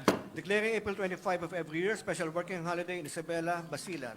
Roll call vote. The Honorable Senators Binay, Cayetano Alan, Cayetano Pia, De La Rosa, Ejercito, Estrada, Gatchalian, Go, Ontiveros, Lapid, Legarda, Marcos, Padilla, Pimentel, Poe, Revilla, Tolentino, Tulfo, Villanueva, Villar Cynthia, Villar Mark, Zubiri. The Senate President. With 19 affirmative votes, 0 negative, 0 abstention, House Bill number 9771 is approved on third and final reading. Majority Leader. Mr. President, I move to consider on third reading House Bill number 5846. This is the bill declaring a special working holiday in San Mateo, Rizal. So move, Mr. President. Any objection? Hearing none, Secretary General is directed to comply. Declaring September 21 of every year special working holiday in San Mateo, Rizal. Roll call vote. The Honorable Senators Binay, Cayetano Alan, Cayetano Pia, De La Rosa, Ejercito, Estrada, Gatchalian, Go, Ontiveros, Lapid, Legarda, Marcos, Padilla, Pimentel, Poe, Revilla, Tolentino. Yes. Tulfo, Villanueva, Villarcintia, Villarmark, Zubiri, the Senate President. With 19 affirmative votes, 0 negative, 0 abstention, House Bill number 5846 is approved on third and final reading. Majority Leader. Mr. President, I move to consider on third reading House Bill number 5852. This is the bill declaring a special working holiday in Santa Cruz Occidental, Mindoro. I so move, Mr. President. Any objection? Hearing none, Secretary is directed to comply. Declaring April 1 of every year special working holiday in Santa Cruz Occidental, Mindoro. Roll call vote. The Honorable Senators Binay, Cayetano Alan, Cayetano Pia, De La Rosa, Ejercito, Estrada, Gatchalian, Go, Ontiveros, Lapid, Legarda, Marcos, Padilla, Pimentel, Poe, Revilla, Tolentino, Tulfo, Yes. Villanueva, Villarcintia, Villarmark, Zubiri, the Senate President. With 19 affirmative votes, 0 negative, 0 abstention, House Bill number 5852 is approved on third and final reading. Majority Leader. Mr. President, I move to consider on third reading House Bill number 7004. This is the bill declaring a special working holiday in the province of Catanduanes. So move, Mr. President. Any objection? Hearing none, Secretary is directed to comply. Declaring the last Friday of May of every year special working holiday in the province of Catanduanes. Roll call vote. The Honorable Senators Binay, Cayetano Alan, Cayetano Pia, De La Rosa, Ejercito, Estrada, Gatchalian, Go, Ontiveros, Lapid, Legarda, Marcos, Padilla, Pimentel, Poe, Revilla, Tolentino, Yes. Tulfo, Villanueva, Villarcintia, Villarmark, Zubiri, the Senate President. With 20 affirmative votes, 0 negative, 0 abstention, House Bill number 7004 is approved on third reading. Majority Leader. Mr. President, I move to consider on third reading House Bill number 6158. This is the bill declaring a special working holiday in the province of Sarangani. I so move, Mr. President. Any objection? Hearing none, Secretary is directed to comply. Declaring October 27 of every year special working holiday in Sarangani. Roll call vote. The Honorable Senators Binay, Cayetano Alan, Cayetano Pia, De La Rosa, Ejercito, Estrada, Gatchalian, Go, Ontiveros, Lapid, Legarda, Marcos, Padilla, Pimentel, Poe, Revilla, Tolentino, Yes. Tulfo, Villanueva, Villarcintia, Villarmark, Zubiri, the Senate President. With 20 affirmative votes, 0 negative, 0 abstention, House Bill number 6158 is approved on third reading. Majority Leader. Mr. President, I move to consider on third reading House Bill number 5845. This is the bill declaring a special working holiday in San Carlos, Negros Occidental. I so move, Mr. President. Any objection? Hearing none, Secretary is directed to comply. Declaring July 1 of every year special working holiday in San Carlos, Negros Occidental. Roll call vote. The Honorable Senators Binay, Cayetano Alan, Cayetano Pia, De La Rosa, Ejercito, Estrada, Gatchalian, Go, Ontiveros, Lapid, Legarda, Marcos, Padilla, Pimentel, Poe, Revilla, Tolentino, Yes. Tulfo, Villanueva, Villarcintia, Villarmark, Zubiri, the Senate President. With 20 affirmative votes, 0 negative, 0 abstention, House Bill number 5845 is approved on third reading. Majority Leader. Mr. President, I move to consider on third reading House Bill number 7008. This is the bill declaring a special non-working holiday in the province of Basilan. Any objection? Hearing none, Secretary is directed to comply. Declaring March 7 of every year special non-working holiday in the province of Basilan. Senators Binay, Cayetano Alan, Cayetano Pia, De La Rosa, Ejercito, Estrada, Gatchalian, Go, Ontiveros, Lapid, Legarda, Marcos, Padilla, Pimentel, Poe, Revilla, Tolentino, Yes. Tulfo, Villanueva, Villarcintia, Villarmark, Zubiri, the Senate President. With 20 affirmative votes, 0 negative, 0 abstention, House Bill number 7008 is approved on third reading. Majority Leader. Mr. President, I move to consider on third reading House Bill number 5827. This is the bill declaring a special non-working holiday in Calapan City, Mindoro Oriental. I so move, Mr. President. Any objection? Hearing none, Secretary General is directed to comply. Declaring March 21 of every year special non-working holiday in Calapan Oriental, Mindoro. Senators Binay, Cayetano Alan, Cayetano Pia, De La Rosa, Ejercito, Estrada, Gatchalian, Go, Ontiveros, Lapid, Legarda, Marcos, Padilla, Pimentel, Poe, Revilla, Tolentino, Yes. Tulfo, Villanueva, Villarcintia, Villarmark, Zubiri, the Senate President. With 20 affirmative votes, 0 negative, 0 abstention, House Bill number 5827 is approved on third reading. Majority Leader. Mr. President, I move to consider on third reading House Bill number 5847. This is the bill declaring a special non-working holiday in the province of Sarangani. So move, Mr. President. Any objection? Hearing none, Secretary is directed to comply. Declared November 28 of every year special non-working holiday in Sarangani. Senators Binay, Cayetano Alan, Cayetano Pia, De La Rosa, Ejercito, Estrada, Gatchalian, Go, Ontiveros, Lapid, Legarda, Marcos, Padilla, Pimentel, Poe, Revilla, Tolentino, Tulfo, Yes. Villanueva, Villarcintia, Villarmark, Zubiri, the Senate President. With 20 affirmative votes, 0 negative, 0 abstention, House Bill number 5847 is approved on third reading. Majority Leader. Mr. President, I move to consider on third reading House Bill number 3965. This is the bill declaring a special working holiday in the Cordillera Administrative Region. I so move, Mr. President. Any objection? Hearing none, Secretary is directed to comply. Declaring July 15 of every year special working holiday in the Cordillera Administrative Region. Senators Binay, Cayetano Alan, Cayetano Pia, De La Rosa, Ejercito, Estrada, Gatchalian, Go, Ontiveros, Lapid, Legarda, Marcos, Padilla, Pimentel, Poe, Revilla, Tolentino, Tulfo, Villanueva, Villar Cynthia, Villar Mark, Zubiri, the Senate President. With 20 affirmative votes, 0 negative, 0 abstention, House Bill number 3965 is approved on third reading. Majority Leader. Mr. President, I move to consider on third reading House Bill number 3969. This is the bill declaring a special working holiday in the island garden city of Samal, Davao del Norte. So move, Mr. President. Any objection? Hearing none, Senate Secretary is directed to comply. Declaring March 7 of every year special working holiday in the island garden city of Samal, Davao del Norte. Senators Binay, Cayetano Alan, Cayetano Pia, De La Rosa, Ejercito, Estrada, Gatchalian, Go, Ontiveros, Lapid, Legarda, Marcos, Padilla, Pimentel, Poe, Revilla, Tolentino, Tulfo, Yes. Villanueva, Villar Cynthia, Villar Mark, Zubiri, the Senate President. With 20 affirmative votes, 0 negative, 0 abstention, House Bill number 3969 is approved on third reading. Majority Leader. Mr. President, I move to consider on third reading House Bill number 7514. This is the bill establishing the Land Transportation Office in Liloy, Zamboanga del Norte.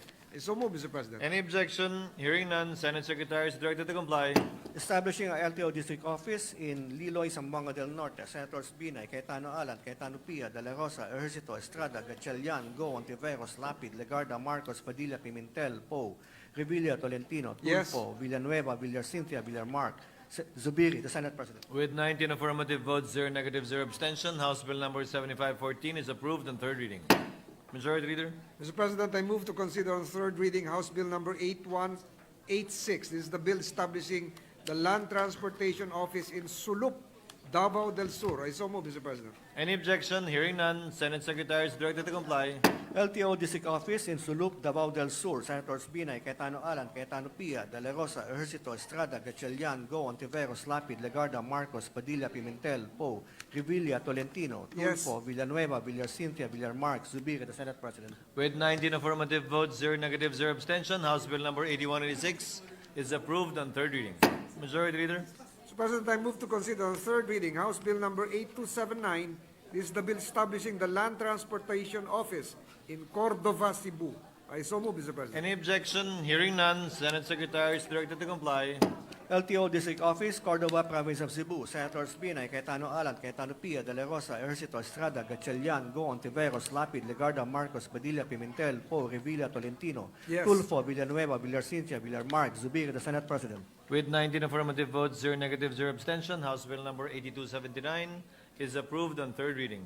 Majority Leader. Mr. President, I move to consider on third reading House Bill number 8280. This is the bill establishing the Land Transportation Office in Consolacion, Cebu.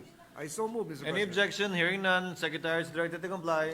LTO District Office in Consolacion, Cebu. Senators Binay, Cayetano Alan, Cayetano Pia, De La Rosa, Ejercito, Estrada, Gatchalian, Go, Ontiveros, Lapid, Legarda, Marcos, Padilla, Pimentel, Poe, Revilla, Tolentino, Tulfo, Villanueva, Villar Cynthia, Villar Marx, Zubiri, the Senate President. With 19 affirmative votes, 0 negative, 0 abstention, House Bill number 8280 is approved on third reading. Majority Leader. Mr. President, I move to consider on third reading House Bill number 9468. This is the bill establishing the Land Transportation Office in Pandan, Antique. So move, Mr. President. Any objection? Hearing none, Secretary is directed to comply. LTO District Office, Pandan, Antique. Senators Binay, Cayetano Alan, Cayetano Pia, De La Rosa, Ejercito, Estrada, Gatchalian, Go, Ontiveros, Lapid, Legarda, Marcos, Padilla, Pimentel, Poe, Revilla, Tolentino, Tulfo, Villanueva, Villar Cynthia, Villar Mark, Zubiri, the Senate President. With 19 affirmative votes, 0 negative, 0 abstention, House Bill number 9468 is approved on third reading. Majority Leader. Mr. President, I move to consider on third reading House Bill number 10835. This is the bill establishing the Land Transportation Office in Maayon, Capiz. So move, Mr. President. Any objection? Hearing none, Secretary is directed to comply. LTO Regular District Office in Maayon, Capiz. Senators Binay, Cayetano Alan, Cayetano Pia, De La Rosa, Ejercito, Estrada, Gatchalian, Go, Ontiveros, Lapid, Legarda, Marcos, Padilla, Pimentel, Poe, Revilla, Tolentino, Yes. Tulfo, Villanueva, Villar Cynthia, Villar Mark, Zubiri, the Senate President. With 19 affirmative votes, 0 negative, 0 abstention, House Bill number 10835 is approved on third reading. Majority Leader. Mr. President, I move to consider on third reading House Bill number 3401. This is the bill establishing the Land Transportation Office in Pototan, Iloilo. I so move, Mr. President. Any objection? Hearing none, Secretary is directed to comply. LTO District Office, Pototan, Iloilo. Senators Binay, Cayetano Alan, Cayetano Pia, De La Rosa, Ejercito Estrada, Gatchalian, Goon, Tiveros, Lapid, Legarda, Marcos, Padilla, Pimentel, Po, Revilla, Tolentino, Tulfo, Villanueva, Villarcintia, Villarmark, Zubiri, the Senate President. With 19 affirmative votes, 0 negative, 0 abstention, House Bill number 3401 is approved on third reading. Majority Leader. Mr. President, I move to consider on third reading House Bill number 4275. This is the bill establishing the Land Transportation Office in Nabua, Camarines Sur. So move, Mr. President. Any objection? Hearing none, Secretary is directed to comply. LTO Class D Office, Nabo, Camarines Sur. Senators Binay, Cayetano Alan, Cayetano Pia, De La Rosa, Ejercito Estrada, Gatchalian, Goon, Tiveros, Lapid, Legarda, Marcos, Padilla, Pimentel, Po, Revilla, Tolentino. Yes. Tulfo, Villanueva, Villarcintia, Villarmark, Zubiri, the Senate President. With 19 affirmative votes, 0 negative, 0 abstention, House Bill number 4275 is approved on third reading. Majority Leader. Mr. President, I move to consider on third reading House Bill number 5659. This is the bill converting the Land Transportation Extension Office in San Miguel, Iloilo into a regular district office. So move, Mr. President. Any objection? Hearing none, Secretary is directed to comply. Converting the LTO Office San Miguel into the province of Iloilo into a regular district office. Senators Binay, Cayetano Alan, Cayetano Pia, De La Rosa, Ejercito Estrada, Gatchalian, Goon, Tiveros, Lapid, Legarda, Marcos, Padilla, Pimentel, Po, Revilla, Tolentino. Yes. Tulfo, Villanueva, Villarcintia, Villarmark, Zubiri, the Senate President. With 20 affirmative votes, 0 negative, 0 abstention, House Bill number 5659 is approved on third reading. Majority Leader. Mr. President, I move to consider on third reading House Bill number 6556. This is the bill establishing the Land Transportation Office in San Dionisio, Iloilo. So move, Mr. President. Any objection? Hearing none, Secretary is directed to comply. LTO District Office, San Dionisio, Iloilo. Senators Binay, Cayetano, Alan, Cayetano Pia, De La Rosa, Ejercito Estrada, Gatchalian, Goon, Tiveros, Lapid, Legarda, Marcos, Padilla, Pimentel, Po, Revilla, Tolentino, Tulfo, Villanueva, Villarcintia, Villarmark, Zubiri, the Senate President. With 20 affirmative votes, 0 negative, 0 abstention, House Bill number 6556 is approved on third reading. Majority Leader. Mr. President, I move to consider on third reading House Bill number 8283. This is the bill establishing the Land Transportation Office in Padre Garcia, Batangas. So move, Mr. President. Any objection? Hearing none, Secretary General is directed to comply. LTO District Office, Padre Garcia, Batangas. Senators Binay, Cayetano Alan, Cayetano Pia, De La Rosa, Ejercito Estrada, Gatchalian, Goon, Tiveros, Lapid, Legarda, Marcos, Padilla, Pimentel, Po, Revilla, Tolentino, Tulfo, Villanueva, Villarcintia, Villarmark, Zubiri, the Senate President. With 20 affirmative votes, 0 negative, 0 abstention, House Bill number 8283 is approved on third reading. Majority Leader. Mr. President, I move to consider on third reading House Bill number 9651. This is the bill converting the Land Transportation Extension Office in Pili, Camarines Sur into a regular district office. So move, Mr. President. Any objection? Hearing none, Secretary is directed to comply. Converting the LTO Extension Office, Pili, into a regular district office. Senators Binay, Cayetano Alan, Cayetano Pia, De La Rosa, Ejercito Estrada, Gatchalian, Goon, Tiveros, Lapid, Legarda, Marcos, Padilla, Pimentel, Po, Revilla, Tolentino, Tulfo, Villanueva, Villarcintia, Villarmark, Zubiri, the Senate President. With 20 affirmative votes, 0 negative, 0 abstention, House Bill number 9651 is approved on third reading. Majority Mr. Leader. President, I move to consider on third reading House Bill number 9652. This is the bill establishing the Land Transportation Office in Ubay, Bohol. I so move, Mr. President. Any objection? Hearing none, Secretary is directed to comply.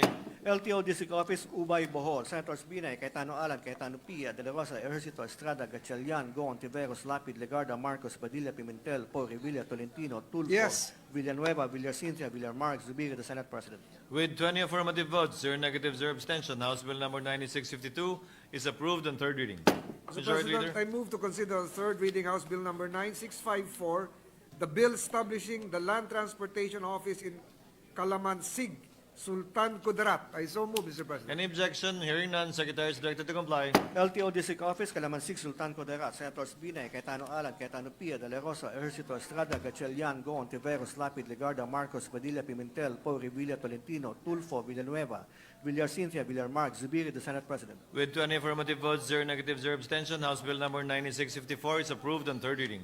Majority Leader. President, I move to consider on third reading House Bill number 9664, the bill establishing the Land Transportation Office in Ilog Negros Occidental. I so move, Mr. President. Any objection? Hearing none, Secretary is directed to comply. LTO District Office, Ilog, Negros Occidental, Senators Binay, Cayetano Alan, Cayetano P.A, De La Rosa, Ejercito, Estrada, Gatchalian, Goon, Tiveros, Lapid, Legarda, Marcos, Padilla, Pimentel, Po, Revilla, Tolentino, Tulfo, Yes. Villanueva, Villarcintia, Villarmark, Zubiri, the Senate President. With 20 affirmative votes, 0 negatives, 0 abstention, House Bill number 9664 is approved on third reading. Majority Leader. Mr. President, I move to consider on third reading House Bill number 5731. This is the bill converting the Land Transportation Extension Office in Dolores, Eastern Samar into a regular district office. I so move, Mr. President. Any objection? Hearing none, Secretary is directed to comply. Converting LTO Extension Office, Dolores Eastern Samar to a regular district office. Senators Binay, Cayetano Alan, Cayetano P.A, De La Rosa, Ejercito, Estrada, Gatchalian, Goon, Tiveros, Lapid, Legarda, Marcos, Padilla, Pimentel, Po, Revilla, Tolentino, Tulfo, Villanueva, Villarcintia, Villarmark, Zubiri, the Senate President. With 20 affirmative votes, 0 negatives, 0 abstention, House Bill number 5731 is approved on third reading. Majority Leader. Mr. President, I move to consider on third reading House Bill number 10779, the bill converting the Land Transportation Office in San Pascual, Batangas into a regular district office. So move, Mr. President. Any objection? Hearing none, Secretary is directed to comply. Converting LTO Extension Office at San Pascual, Batangas into a regular district office. Senators Binay, Cayetano Alan, Cayetano P.A, De La Rosa, Ejercito, Estrada, Gatchalian, Goon, Tiveros, Lapid, Legarda, Marcos, Padilla, Pimentel, Po, Revilla, Tolentino, Tulfo, Villanueva, Villarcintia, Villarmark, Zubiri, the Senate President. With 20 affirmative votes, 0 negatives, 0 abstention, House Bill number 10779 is approved on third reading. Majority Leader. Mr. President, I move to consider on third reading House Bill number 5911, the bill converting the Land Transportation Office in Sindangan, Zamboanga del Norte into a regular district office.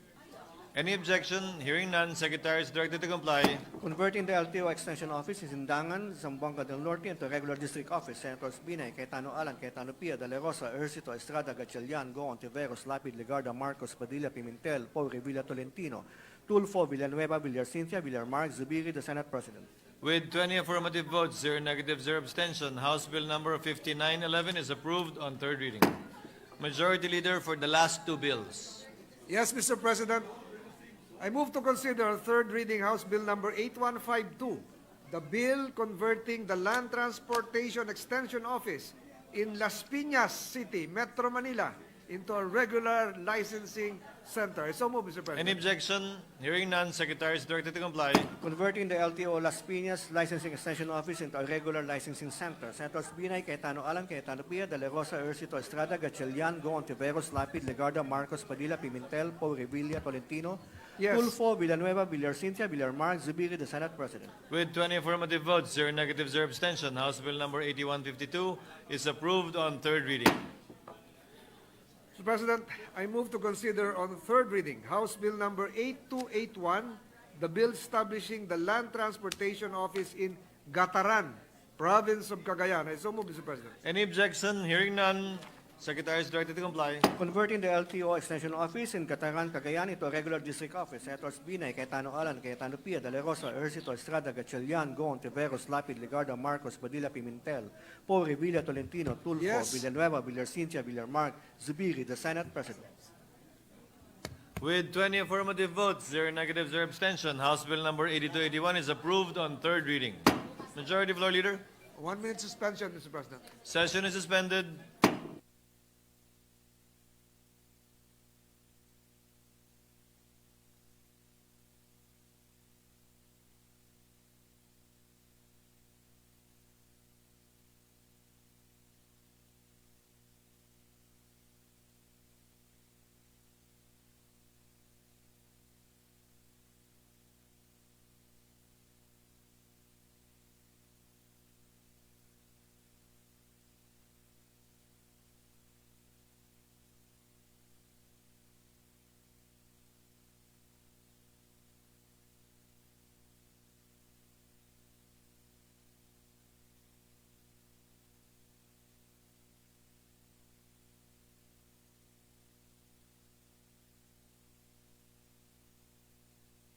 Mr. President, Senator Sherwin Gatchalian is seeking the floor to deliver his explanation of vote for House Bill number 5851. Thereafter, Senator Loren Legarda would likewise deliver her explanation of vote for House Bill number 9468. I move Senator that they be recognized Gatchalian consecutively. is recognized. You may proceed, sir. Thank you, Mr. President. Thank you, Majority Leader. Mr. President, distinguished colleagues, a pleasant day to you all. I rise today to proudly cast my yes vote for House Bill number 5851, which seeks to declare November 12 as a regular, non-working holiday in the city of Valenzuela in commemoration of its founding anniversary. I extend my gratitude to Senator J.V. Arcito for sponsoring this measure and to my colleagues for their support. This bill is more than just a declaration of a holiday. It is a profound recognition of Valenzuela's rich history, remarkable progress, and resilient people. Bilang isang Valenzuelano, ang panukalang ito ay napakalapit sa aking puso. Ang araw ng pagkakatatag ng Valenzuela ay mahalagang bahagi ng kasaysayan namin, isang araw na nagbigay daan sa pag-usbong ng isang dating tahimik na bayan na ngayon ay tinitingala bilang lungsod na nagsisilbing modelo ng inobasyon. Mr. President, declaring this holiday will give Valenzuelanos the opportunity to reflect on their shared identity, celebrate their city's achievement, and honor the generations who built its foundation. It will also inspire us to continue working together for a brighter and a more prosperous Valenzuela. With this, I proudly vote yes to this measure. Let us continue to honor Valenzuela's legacy and look forward to a future filled with even greater accomplishments. Thank you, Mr. President, esteemed colleagues. Noted and entered into the records. As earlier manifested by the Majority Leader, Chair would like to acknowledge and recognize Senator Lauren Legarda to deliver her explanation of vote in regard to a House bill we approved on third reading earlier. You may proceed, ma'am. Yes, thank you, Mr. President. I'd like to co-sponsor the LTO in Antique bill, which is through this manifestation. And I'd like to state, Mr. President, that as we all know, good public service is defined by accessibility, efficiency, transparency, and convenience. And with this in mind, I cast my affirmative vote in support of House Bill 9468, which aims to establish a district branch of the Land Transportation Office in Pandan, Antique. Currently, may Kasimanwa in Pandan, Antique, and the neighboring municipalities are forced to travel up to 149 kilometers just to complete basic transactions at the LTO San Jose de Buenavista office. Such a journey is not only inconvenient, it risks becoming a denial of service for those who cannot afford the time or resources to make this trip. By establishing a district branch of the LTO in Pandan, my hometown, this measure will bring essential services closer to the people, such as vehicle registration, license renewals, and other permits, saving them both the time and money. It will ease congestion at the San Jose office, creating a more even distribution of services throughout the province. This bill is rooted in fairness and public convenience, core principles of public service that we have long overlooked. And needless to say, every Filipino, no matter where they live, are entitled to equal access to public services. For these reasons, I cast my vote in favor of House Bill 9468, a measure that will bring accessible and convenient services to our Kasimanwa in Antique. And I say this as a former representative of the Lone District of Antique. Thank you, Mr. President. Thank you very much, ma'am. Duly noted and entered into the records. What is the pleasure of the Honorable Villanueva? Mr. President, just would like to put into the records that my explanation of votes be inserted into the records, especially for Bulacan areas, Mr. President. Thank you, Mr. President. Noted and entered into the records accordingly. Majority Leader.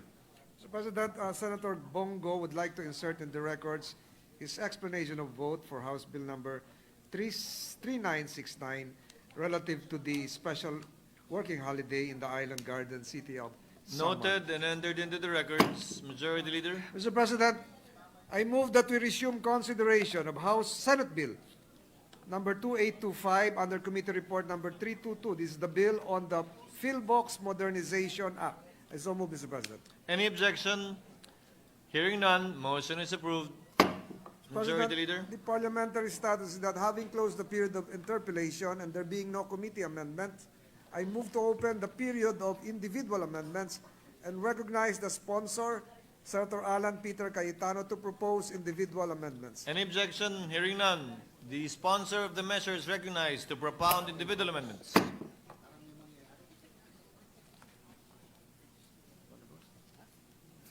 You may proceed, sir. Good afternoon, Mr. President. Mr. President, just a 1-minute suspension. Session is suspended.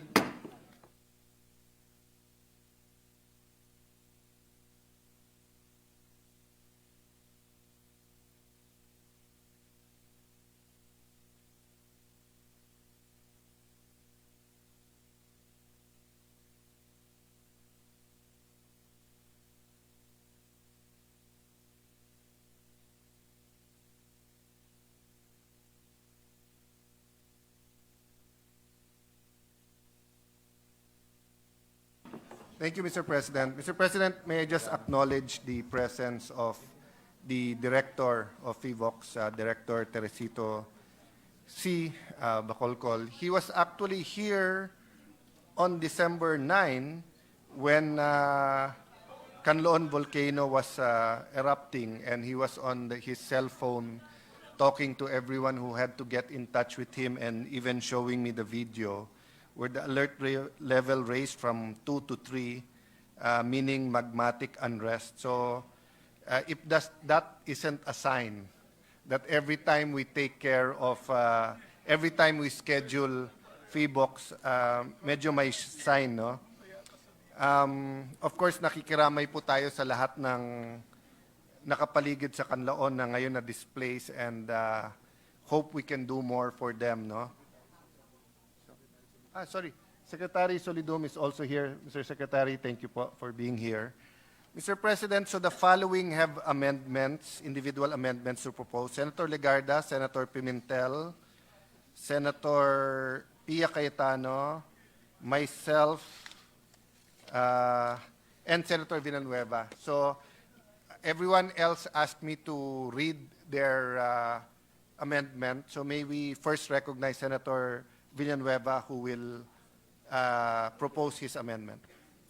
Mr. President, Senator Villanueva is recognized. Thank you, Mr. President, and I appreciate the openness of our distinguished sponsor in this particular measure.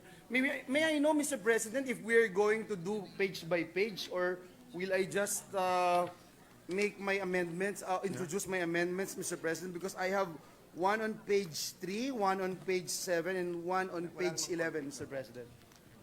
What does the sponsor say? Yes, Mr. President, ideally we'll go line by line, pero nag-submit naman po lahat ng kasama natin, and all naman were acceptable to FIVOX. So, not only can we permit Senator Villanueva, but can you also permit me to read it by senator instead of by line to line? But it's not complicated. The Secretariat might get lost, so we have to go page by page, section by section, line by line. And the good sponsor can simply acknowledge where the proposed amendment came from. And Senator Villanueva can interject whenever this amendment will be affected as an antecedent amendment. Yes. So I submit to that, Mr. President. I have another briefer pala na by line din. So, una talaga po si Senator Villanueva dahil section 3 On page 3, Mr. President, may I On page 3, my amendments, Mr. President? If there are no ulterior amendments, I'm on page 3, Mr. President, line 4. This is on section 3 of the objectives. Page 3, line 4, after the word services, remove the word and on the same page, between lines 4 and 5, insert a new subsection, letter G, which shall read as follows: to provide opportunities for continuous learning and improvement of the knowledge, skills, and capacities of FIVOX personnel. I so move, Mr. President. what does the sponsor say? Mr. President, we accept because this will align with the objective and with other provisions geared towards the continuous enhancement of the capacity of FIVOX personnel. Thank you. So, Any objection? There being none, the proposed amendment, having been accepted by the author, is hereby approved. And I might add for the succeeding subsections to be renumbered accordingly. Yes. So Thank you, ordered. Mr. President. Sir President, from Senator Pimentel, on page 3, line 25, after the dash, delete the word is. Accepted, Mr. President. Delete the word is. So it will just say the multi. Yes, volcanology dash the multidisciplinary study of volcanoes. Any objection to the proposed amendment? There being none, amendment is approved. Again from Senator Pimentel, on page 4, line 19, after the word alignment, replace the word in with the word with. Any objection? Hearing none, the proposed amendment is adopted. From Senator Pia Cayetano, on page 4, line 29, after the word has, delete the phrase an advanced and replace with the phrase a, masteral or doctorate. Any objection? There being none, proposed amendment is approved.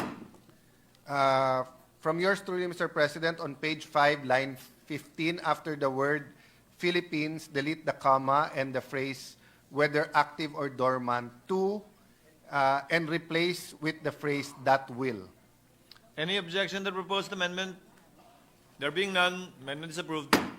From Senator Pimentel, on page 6, line 25, after Philippine Commission on Women, insert PCW and close with parentheses. Page 6, line 25. Any objection to the proposed amendment? There being none, amendment is approved. Again from Senator Pimentel, on page 7, line 15, before the word enhance, insert the phrase it shall. Any objection to the proposed amendment? There being none, amendment is approved. Yes, Senator Villanueva. Yes, please. Mr. President, on the same page, page 7, line 19, after the word LGUs, add a comma and insert the phrase including their alignment with PhilVox platforms in terms of information sharing and monitoring, among others. I submit to the wisdom of the body and the wisdom of our sponsor, Mr. President. What does the sponsor say? Accepted, Mr. President, because this actually ensures coordination of Yes. PHIVOX LGUs with, in the various stages of disaster preparedness, and they align with the information sharing that PHIVOX wants. In fact, they're preparing the platforms for a more accurate assessment of ongoing phenomena and the communication between. Any objection to the proposed amendment of Senator Villanueva accepted by the chair, subject to style? There being none, amendment is approved. Thank you, Mr. President. Mr. President, again from Senator Pimentel, on page 7, line 30, after the word mitigation, delete the comma. Any objection? There being none, proposed amendment is approved. From Senator Legarda, on page 8, line 16, delete the word and. Any objection to the proposed amendment? There On being the- none, amendment is approved. On the same page, line 17, insert a new sub-paragraph, open parenthesis, close parenthesis, to be read as collaborate with academic institutions and research organizations by providing technical assistance, sharing data and resources, and supporting studies that promote disaster risk reduction and resilience, and in quotation marks. Any objection to the proposed amendment? There being none, amendment is approved. Please include, Mr. President, relettering the remaining sub-paragraphs. Any objection? There being none, amendment is approved. So, on page 10, line 5, from Senator Pia Cayetano, delete the phrase in consultation with the DBM and replace with subject to the review and approval of the DBM in accordance with existing Civil Service Commission laws, rules, and regulations. Any objection to the proposed amendment? There being none, amendment is approved. Mr. Senator President, Villanueva.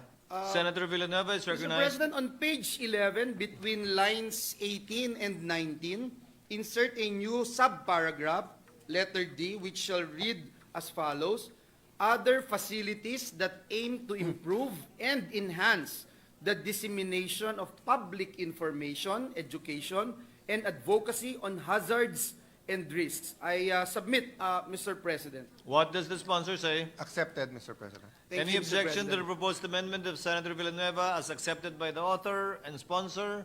There being none, amendment is approved. And renumber accordingly, Mr. President. Thank you, Mr. President. Thank you, dear colleague. Noted. Sir President, from Senator Pimentel on page 13, line 1, after the phrase administration of, insert the words, just a minute, Mr. President.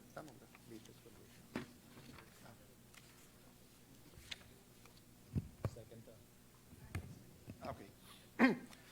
Insert the words, the phrase, the Bases Conversion and Development Authority, and thereafter enclose the BCDA within parentheses. Any objection to the proposed amendment? There being none, amendment is approved.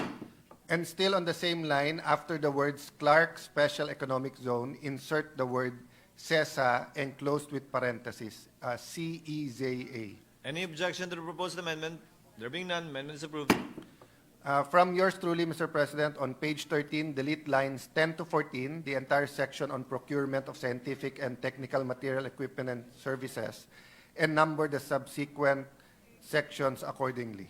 Any objection to the proposed amendment? There being none, amendment is approved. From Senator Pimentel on page 13, line 25, subsection C, delete the words waiver of, then after the word restriction, delete the word for, and insert the words on designated. Next, on line 26, after the word equipment, add the comma, and insert the phrase as identified, and thereafter delete the phrase that may be indicated, and lastly, after the word FIVOX, add a comma, and thereafter the phrase may be waived. Any objection to the proposed amendment? There being none, amendment is approved. For clarity, distinguished sponsor, can you now read how the section, can you now recite how the section will read? May I continue for 2 more amendments, then we'll read the whole section. Okay. On the same section. On the same section. The gentleman may proceed. On the same page, line 27, section D, after the word clearance, insert the word for imported equipment shall be granted. Any objection to the proposed amendment? There being none, amendment is approved. And on page 14, line 1, subsection E, delete the words immediate release of, then after the word equipment, insert the words required during, then delete the phrase where there is, and lastly, after the word eruption, add the phrase shall be immediately released. Any objection to the proposed amendment? There being none, amendment is approved. So, Mr. President, section 19 shall be read this way. Section 19, simplification of documentation requirement. Letter C, economic prohibition and restrictions on designated categories of special, just a minute, Mr. President. Yung red as is na? Read it as is na? Oh, yung red kasama. Okay. So, Mr. President, letter C, economic prohibitions and restrictions on designated categories of special goods and equipment, comma, as identified by the FIBOX, comma, may be waived. Letter D, clearance from imported equipment shall be granted without regard to the country of origin or the country from which the goods have arrived, subject to monitoring for reasons of public health and security. And letter E, urgent and necessary monitoring equipment required during an ongoing volcanic eruption shall be immediately released. So there are some punctuation marks there. I will submit Approved, it to subject to style. that's it, Mr. President. May I have a 1-minute suspension just to confer with the Majority Leader? Session is suspended for a minute.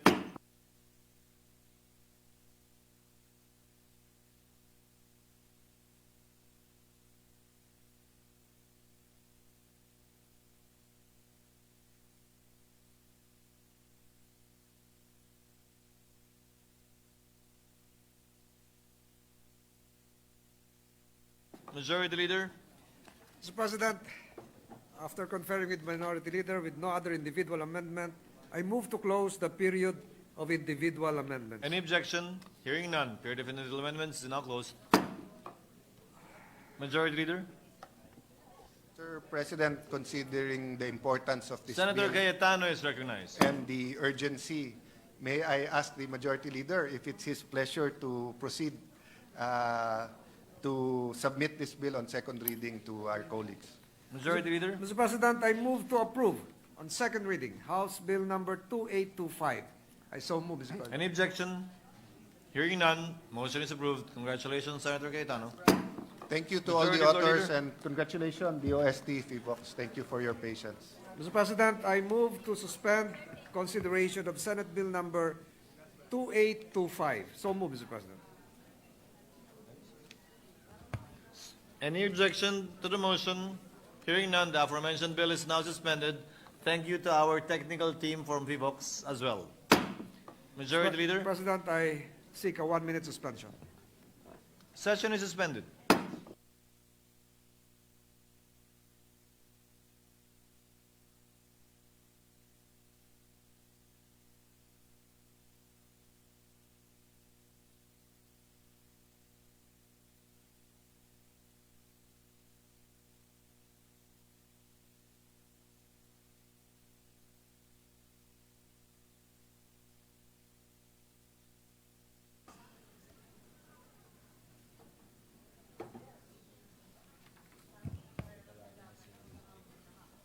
Mr. President, I move that we resume consideration of Senate Bill number 2818 under Committee Report number 319. This is the bill on the National Housing Authority Act. I so move, Mr. President. Any objection to the motion? There being none, motion is approved. Dito na.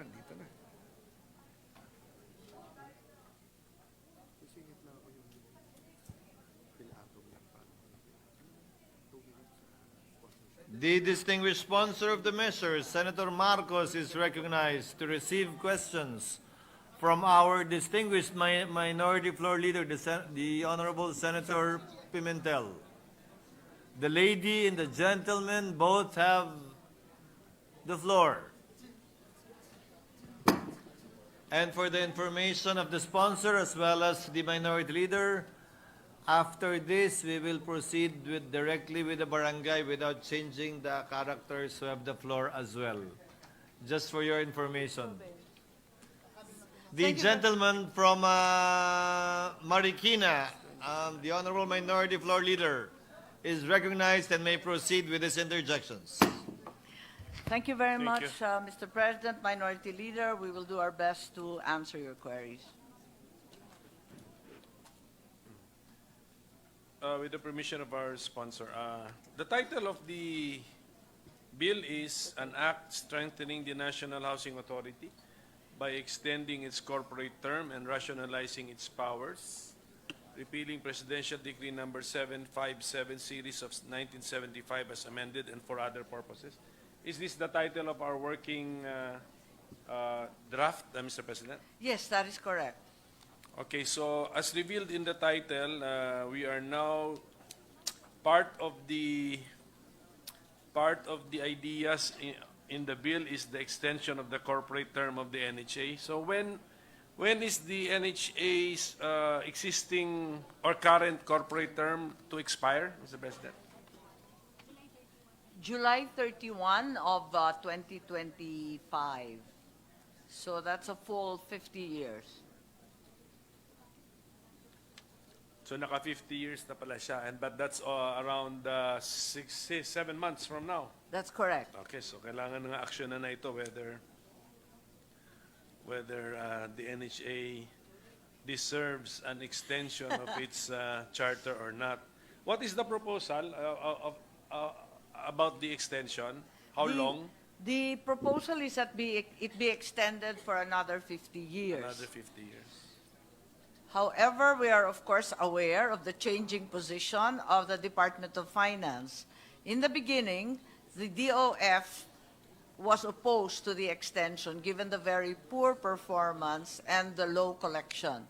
However, I am in receipt today of a new position paper supporting the extension of the corporate life of NHA. So, before, to support the Department of Finance's original position, what reasons were given by the DOF? Yes, the DOF explained that in fact... sorry. The first one, the first position, one, yes. Yeah, they in fact explained that the collection was so poor that the performance was so low that in fact the delivery was substandard, and that they in fact were encroaching upon the financial capabilities and functions of other agencies under the housing cluster. So they indicated that there should be in fact a reorganization, and that the 5 other agencies that are involved in financing should be rationalized as well, given that they seem to be encroaching upon each other's territory. So that was in the part of the observation of the DOF. That's Okay. correct. So did the DOF give us specific scenarios where the NHA's mandates and responsibilities conflicted with the other agencies, and which are these other agencies? Yes, the DOF mentioned 2 agencies, and these were the Social Housing Finance Corporation as well as the mother agency, the DSUD itself. In actual fact, there are several other agencies also involved in financing: National Home Mortgage Finance Corporation, Home Development Mutual Fund or Pag-ibig Fund, the Housing and Land Use Regulatory Board, as well as the Human Settlements Adjudication Commission, although the last 2 can be said are not entirely in the finance, not squarely financing bodies. Okay, so na-justify po ng Department of Finance to oppose the bill, no? The extension of the charter. Yun ang umpisa po nila. Nag-umpisa sila sa ganon. Pagkatapos, they recommended na lang sa bago, sa ikalawa na natanggap nga natin ngayon, ang sabi na lamang nila, streamline na lang at ibalik yung NHA sa original functions at isoli na lang doon sa social housing finance, sa DSUD, at ito nga mga binabanggit kong iba, para i-restructure na lang lahat ng financing. Kasi may nabanggit pa yung NHA noon na sila'y mag-i-issue ng bonds. At doon kinabahan na ng todo yung DOF. Okay, so with the DOF's new position, will the DOF's recommendation be covered already by the bill under consideration, or do we need to extensively amend the said bill so that we can let's say if we want to accommodate the suggestions of the DOF? Yes. We need to amend? I believe that we probably have to put amendments in to explicitly order a restructuring in financing. Right now, the bill only, in the main, has 3 changes. Unang-una, yung extension of term, yung another 50 years, yung ikalawa, yung 5 to 10 billion yung capitalization, at yung ikatlo, yung disaster housing function. Basically, 3 lang talaga yung nasa bill. Pero itong inuutos ng DOF na magkaroon ng restructuring is well taken po.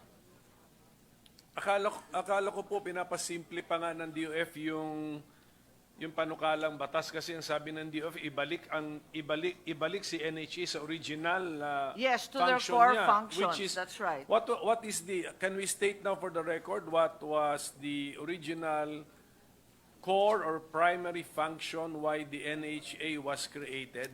Yes, 50 years ago, it was established as the sole national agency mandated to embark on housing production for low-income families. Sila yung production arm. They were meant to be in the business of building low-cost housing.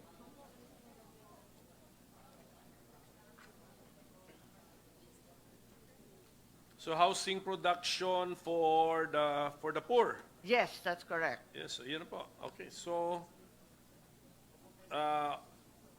kung let us say we will return and refocus the NHA to its original mandate, wala pong, the sponsor will not mind if we make sure that the bill will bring the NHA back to that.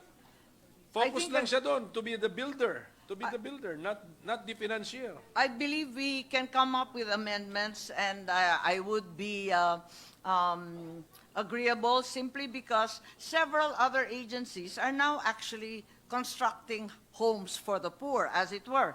The department, the SUD, is also building the new program called 4PH for low-income Pag-ibig members. It's also very clear that EO 138 issued in 2021, although allegedly withdrawn, is being executed with partnerships with the LGUs, so that the LGUs, in many cases, are also building on their own low-cost housing for their own residents. So I believe restoring NHA to its core function would really be useful as well. Yes, so let's make the NHA the sole national government agency involved in the production of housing units for the poor. Pwede natin gawin yun. But the definition of the poor would have to be also Ayusin natin clarified yan. dahil kasi po, yung poor, meron rin sa local government, meron rin sa DSUD. Ang sinasabi, yung NHA dapat tutukan lang yung lowest 30% income decile, in many cases, not even Pag-ibig members. Sila yung target beneficiaries. In order that we differentiate from DSUD, which are all Pag-ibig members, kahit low income. Okay, so at least, so even if, sa pagdating naman sa LGU, they are not national. Yun. So si NHA is the national, Parang a government nakiki-partner agency. lang sila sa We do not NHA. mind kung si LGU may sariling initiative for the poor, the lowest 30% Income decile. Income decile. O sige. So we will not mind kung LGU kasi local government ka na. Pero pagdating sa national government, meron na tayong clear na sa mind natin.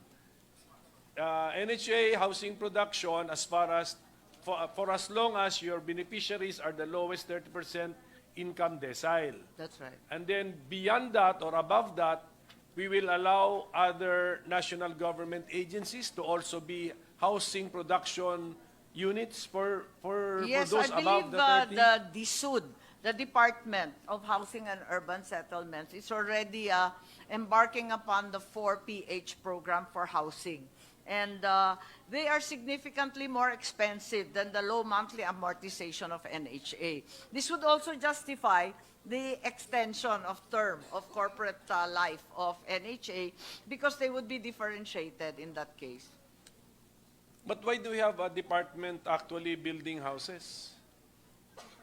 Akala ko kaya nga nag-create tayo ng separate corporate entity. Doon siya sa housing production, and then we want yung mas may kaya pa magbayad, si department ngayon na naging housing production unit, Mr. President. Yes, that is correct. Why? Also, What is the parang I justification? also questioned that occurrence, and I actually asked the secretary the same, that in fact there's a duplication perhaps of the production of housing for low-income families, and the 4PH program is what he pointed to, and he said that they were low salary income earners, or at least members of Pag-ibig. But I have still doubts in my mind because my understanding is DSUD is only for policy and planning. They are supposed to come up with a national housing plan. Ang alam ko, planning and policy ang nasa mandate ng DSUD. So, medyo nalilito ako kung bakit sila nagpapatayo din. Ang government ba ay mayroong business to build houses for those who can afford to buy from the market? Wala na, di ba? Wala na, di ba? Kasi si government magbibuild ng houses for the homeless who will have difficulty acquiring their homes from commercial developers. Ganun po ba? Is that our idea?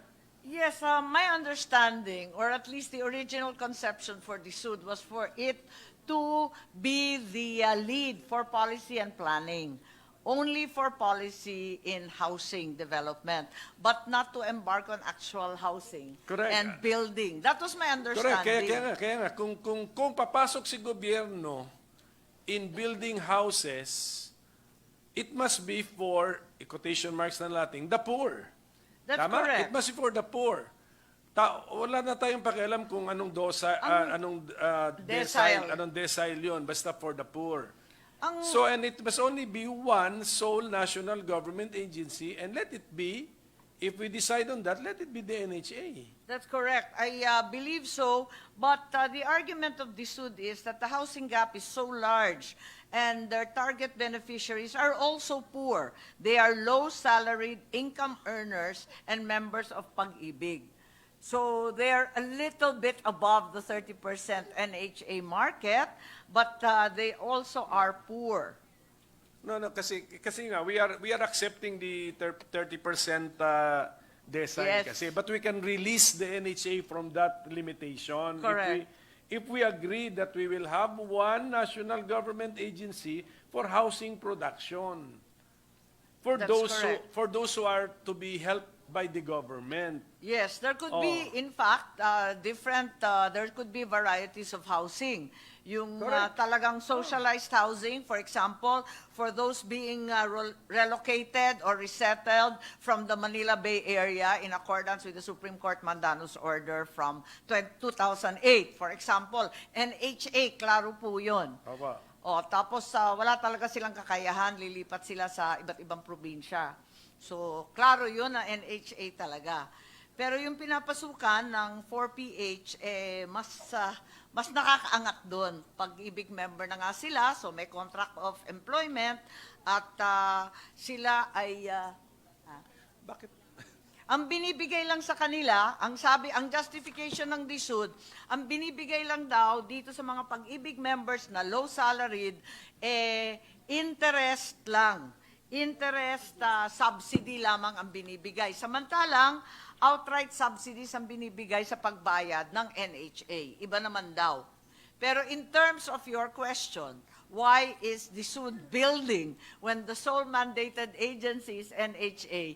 I am also at a quandary, in a quandary as to the answer. Kaya nga, now is our chance to put order to the scheme of things.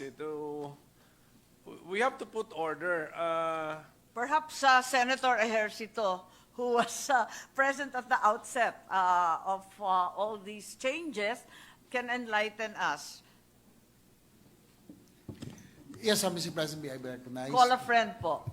Yes, Senator Hurst. Yes, being the principal sponsor and author of the Department of Human Settlements and Urban Development, our aim was really to put all the different housing agencies concerned with housing under one roof. That is why we passed the law creating the Department of Human Settlements and Urban Development in 2019.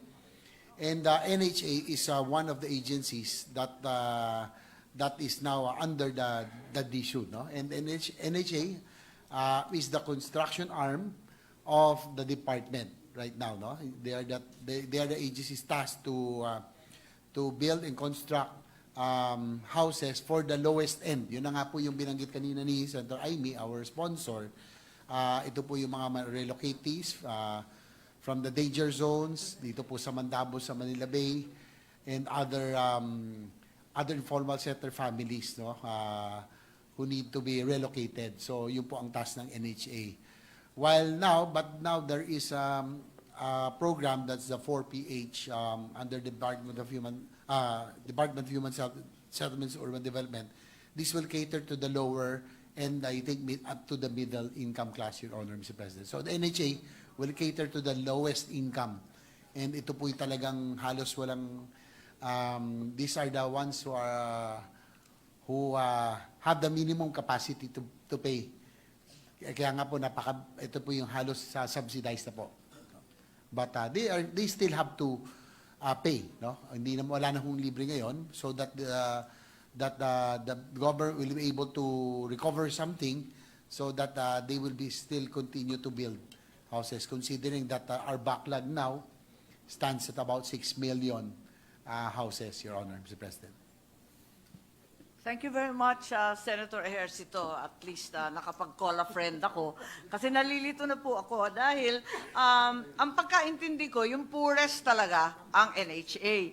Pero given that the housing gap is exploding, it's really become even 7 million at the rate they're counting, there's still room for the SUD to engage the private sector builders. At least kikita sila dyan at hindi masyadong subsidized ng gobyerno. At pumapayag yung developer, contractor, financier, service provider, all the private sector are happy to build at a higher standard, at a higher cost, rather than embarking on the NHA socialized housing market na halos wala silang kikitain, talagang abonado pa. Okay, so ang NHA, although builder of houses yan, hindi yan by administration, hindi yan in-house ang ating mga workers sa gobyerno. You also bid it out. NHA also bids out the projects. That's my understanding Okay. po. There have been different announcements from the department secretary. Nung una, humihingi siya ng pera at nabalitaan pa natin yung sovereign guarantee, kaya medyo na-agitate lahat ng tao. Pero sa kabila nun, ang sabi niya, kukuha na lang siya ng tulong mula sa mga private developers, ambag-ambag na lamang daw at makikipartner and bid out all these housing programs. Hindi, para lang po maintindihan natin, back to NHA, ito yung chart, ito yung That's right. binibigyan natin ng corporate term, life term. Si NHA, hindi siya mismo ang nagbi-build ng houses. Siya ang agency na nagbi-bid out ng contracts That's right. to build houses. That's correct. Therefore, hindi ba ang ibig sabihin nun, may pumapatol sa contracts being offered by the NHA. That's na correct. private entities. There are private entities. Therefore, sa mata nila, kikita rin sila from the contracts being offered by the NHA. Pero ang nangyari kasi, talagang kinakailangan ng subsidy. Yung ginagawa kasi, halimbawa, yung relocati, kinakailangan magkaroon muna ng social preparation, consultation. Lahat ayaw lumipat So Correct. mahabang proseso yun, paggagastusan yun. Tapos logistical support. Halimbawa yung sa Manila Bay, ayaw nila magsialisan, pupunta sa mga iba't ibang probinsya, sa Rizal, sa Laguna, kung saan. Pahirapan din yon sa relocation and resettlement.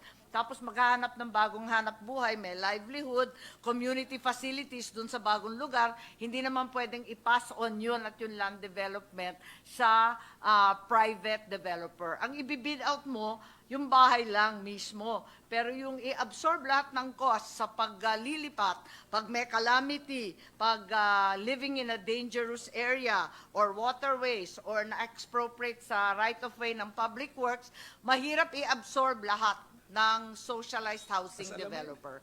Papatulan niya yung kontrata pero hindi lahat ng gastos. Kailangan talaga yung gobyerno magbo-bolt in dun sa iba't iba pang gastos. Can I Mr. intercede? President, Senator Villar. Yes, please. Senator Villar? Who will Ito, finance, lifeline na po to, hindi na call a friend. who will finance the activity of NHA?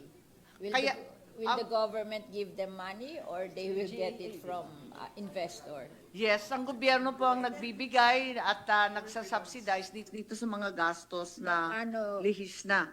Iba't Magkano iba ang binibigay na budget ng gobyerno? Ang budget ng gobyerno, 2 billion. 2 billion siya ngayon, pero nakaranas siya nung time ni na Presidente Duterte at ni Presidente Aquino na napakalaki. Kasi tinamaan ng Yolanda, pagkatapos noon yung Marawi Magkano Sea. noon?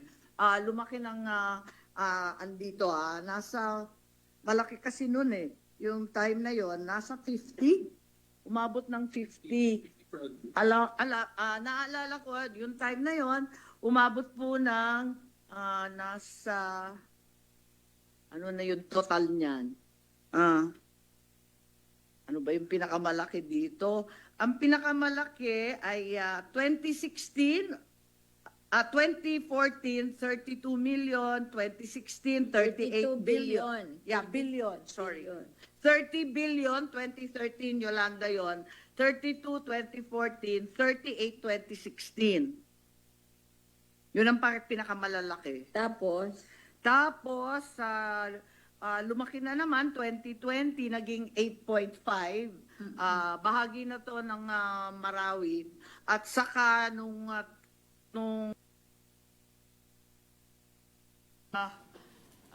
pagkatapos nun, lumiit na 2023 at saka ngayon, nasa 3 or 2 billion na lamang per year. so how many houses yung ganon? 2 billion, 3 billion? 26?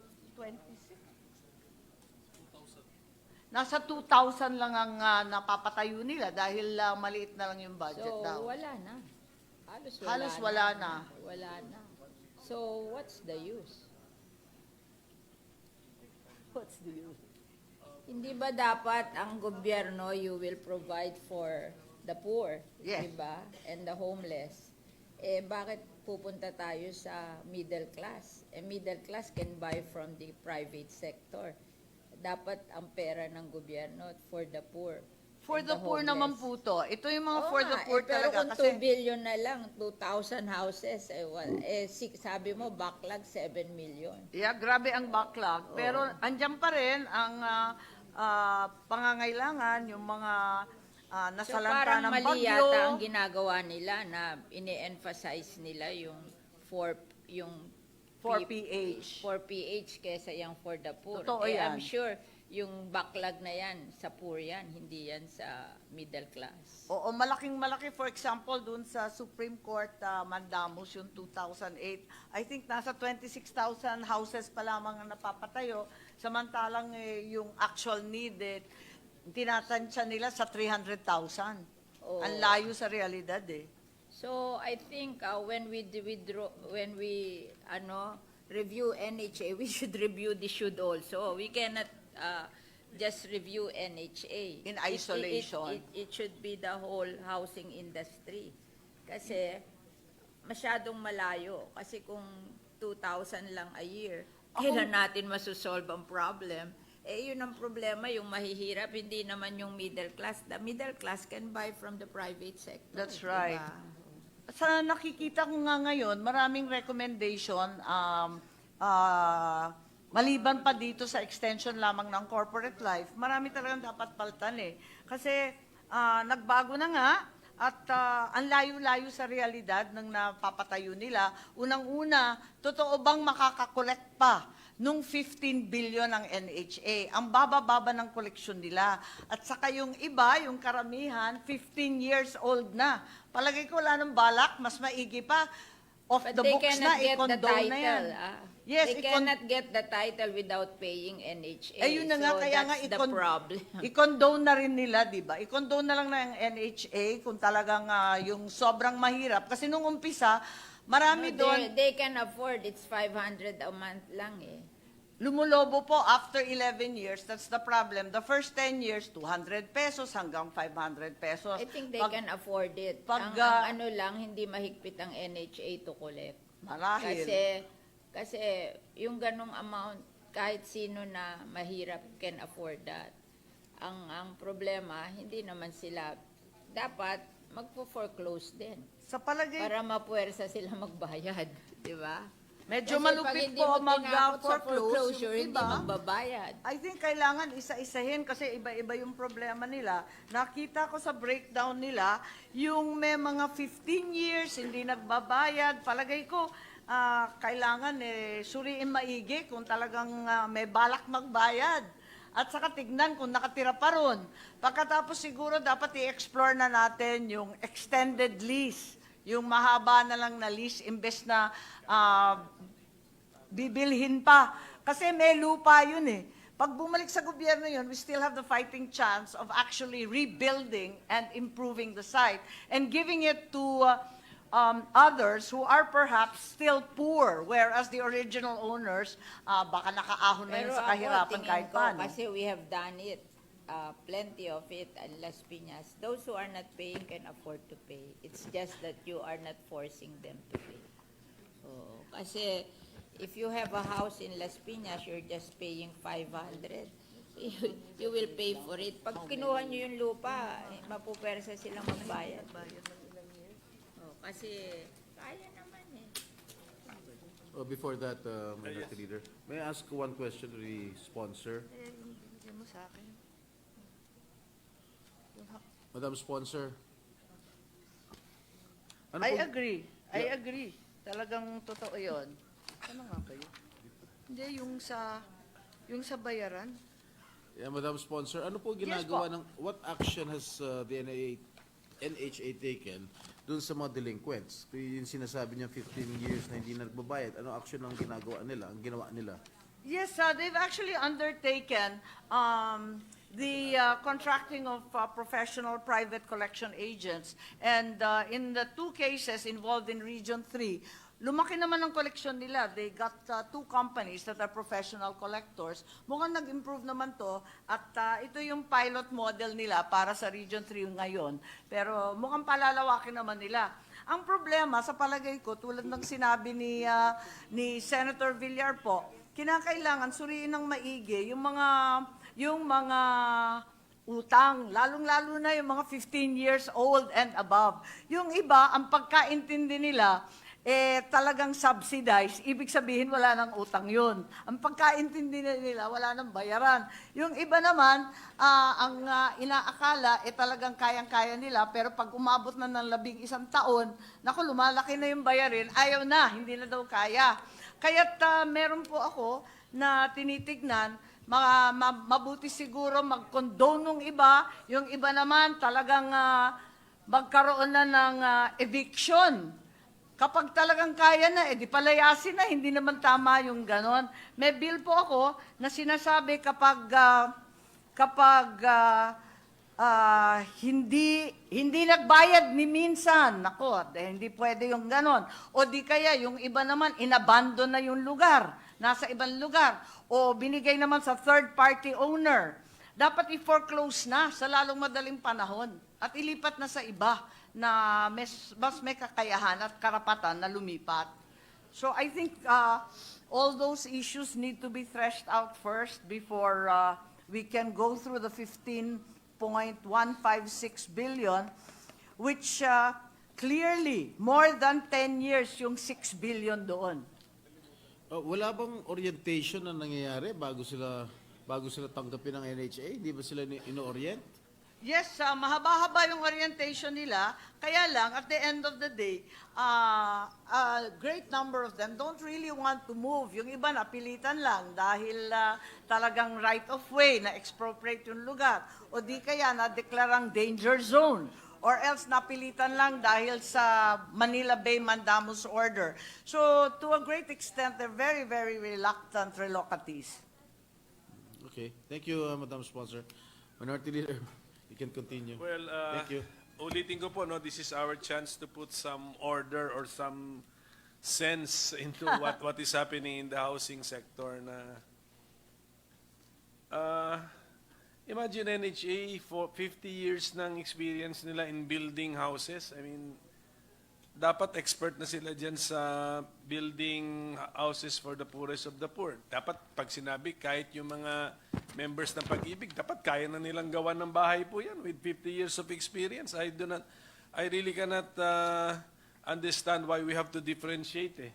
Basta dapat at the national level, isa ang national government agency, ikaw ang taga-build ng housing units. Tama po, katulad ng TESDA. Kaya mong i-adjust. Yes. Si 500 pesos a month, ito ang specs ng kasi ganito rin yung terms. Ito naman sa mga Pag-ibig members, ito rin ang so may mga choices. I mean, unless wala ngang natutunan si NHA sa 50 taon, Mr. President. Ano ba ang tunay na estado ng NHA? Ang sinasabi ng NHA, kapag 2 billion at 2 billion lamang ang binibigay ng ating budget para sa kanila, talagang mapapako sila sa 2,000 bahay taon-taon. Hindi talaga nila kaya palawakin yan.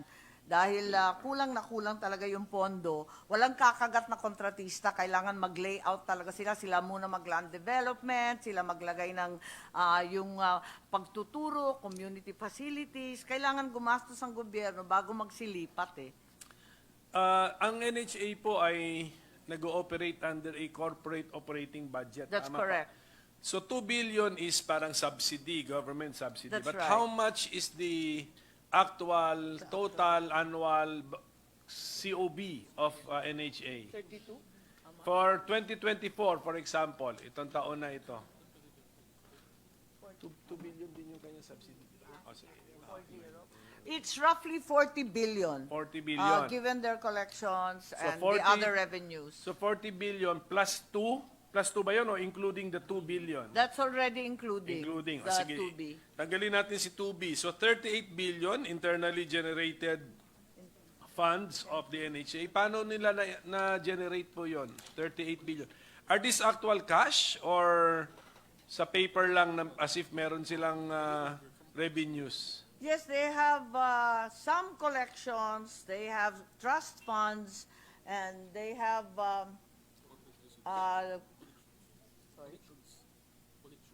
they have collections, they have a trust fund.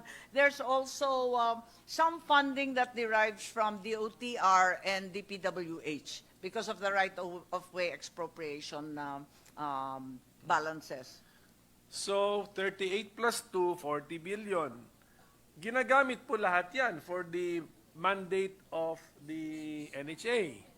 Kaya nga, so magkano po yung, ilan po yung kanilang personnel at magkano po ang gastos nila sa personnel kada Yes. taon? Example lang. Yes, right Kunyari. now they have a total of 3,000 employees, of which only 1,647 are plantilla. There has been a mass resignation given the end of its corporate term. Nahihirapan sila talaga humawak ng empleyado. How much is your fee? Let's say, kunyari po sa 2024 budget, COB na 40 billion, magkano po doon ang pangsweldo? 2.8 billion yata ang more or less ang kanilang plantilla at PS. Okay, so ang balanse natin ay 37.2. Magkano naman po siguro yung mga utilities or other, yung mga hindi mo na related sa actual building of houses? MOE. Saan yung MOE? Asan yung MOE? Yung MOE nila nasa 1.6 billion. Ang kanilang capital ay nasa 4 billion. Tama ba to? Ay, parang ang konti. Bakit ka? Oh. Sige po, ganito ang tanong na lang, magkano po sa 40 billion na ito tunay, di ba? Tunay po to for 2024, Yes. 40 billion pesos in corporate operating budget ang NHA. Magkano po ang kanilang i-dedicate sa 40 billion for the construction of actual housing units? 35.7 billion actually goes to housing. That's the capital outlay. Yes, divided by 2,000. Kasi 2,000 units lang yung nagagawa ninyo, sabi ninyo. Laki nun. The 2 billion, the 2,000 houses refers only to the 2 billion from GAA. Okay. This is other expenditures. Yes, so given the entire corporate operating budget, how many housing units are they targeting to build every year? Yes, roughly 35,000 at this rate. Correct, kasi parang a million, ano? Yes, a million. A million per unit. Okay. For the a million per unit. Okay. Yes. And that is supposed to just represent what is that supposed to represent ba? Kaya nga, to be fair, to be really fair, kasi bigla ko naisip, 1 million yung housing unit, but it may not be accurate eh. It comes What out. is it? 1 million? What is the 1 million for? The 1 million is not just construction. The construction is probably, if I have to estimate, would probably a little over 600,000. But it includes the social Yes, preparation, livelihood, putting up of community facilities, all the other. Lupa. Kasali na lupa. And in many cases, the land as Kasama well. ng lupa. Oo. Kung minsan yung LGU ang sumasagot eh. Oo. Okay, so, Madami kasi silang land development, logistical support sa paglipat, yun, yung mga gastos na yun. Siguro so ganun out yung- of the 1 million, siguro mga 635,000 daw ang per unit. The structure. Tama Sige, ba? okay. Sige po.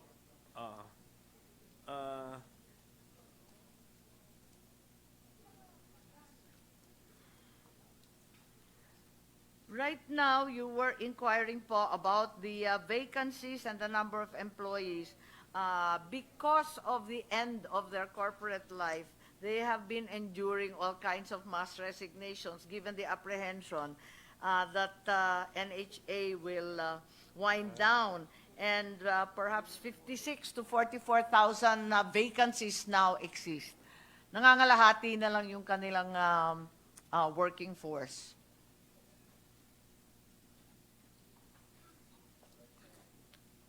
Sa 50 years na existence ng NHA, ilang housing units na po ang per their records ang kanilang na-construct? Yes, it's about 1.269 million houses.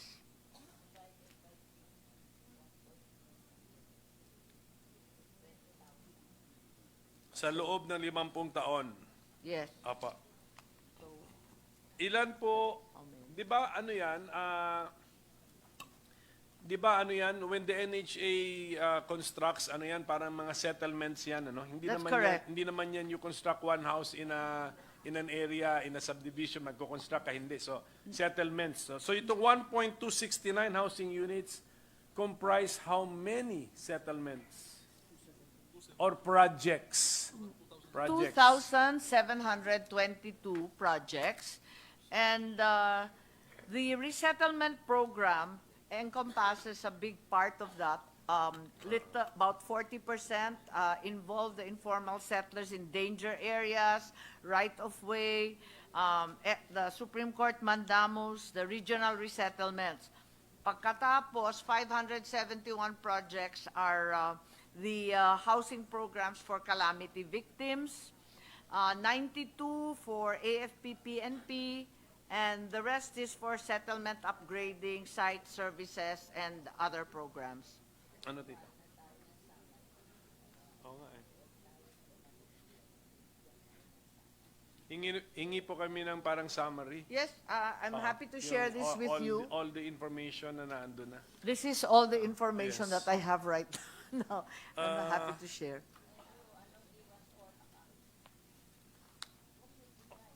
Senator, sir, we will share, patingin mo na, then pa-Xerox na lang. Actually, maybe we can have this photocopied immediately, so all those times 24 na. So yun nangyayari, ang karamihan talaga, almost half are resettlement. Ang lumulobo ngayon, yung calamity housing, yung emergency housing, yun ang talagang lumalaki at labis-labis talaga siya in the last few years. What does that mean, yung calamity? Because those affected will no longer return to their original housing sites? Yes. Or when their original housing sites are destroyed by a calamity or a typhoon, the NHA will rebuild on that particular site? Yes, that's correct po. In Yolanda, for example, large tracts of coastal areas were zoned as non-live and non-build zone. So, hindi na sila pwedeng bumalik doon. Problema yon. Ganon din sa sinasabi nilang man-made or human-induced calamity, yung mga Marawi siege, yung Zamboanga fire. Yun po, hindi na sila pwedeng bumalik sa ibang lugar nung time ng, di ba linabas sila sa ground zero muna dahil may mga mines. Okay. So, yung sa Yolanda, for example, coastal area siguro yun, na-resettle sila. Are these successful projects? I mean, still being habitated by the beneficiaries as of today? Hindi pa kompleto. I have to admit that not all have moved. There have been issues about dysfunctioning utilities, walang tubig, walang kuryente. Yun din ang problema sa Sino Marawi. expected nun?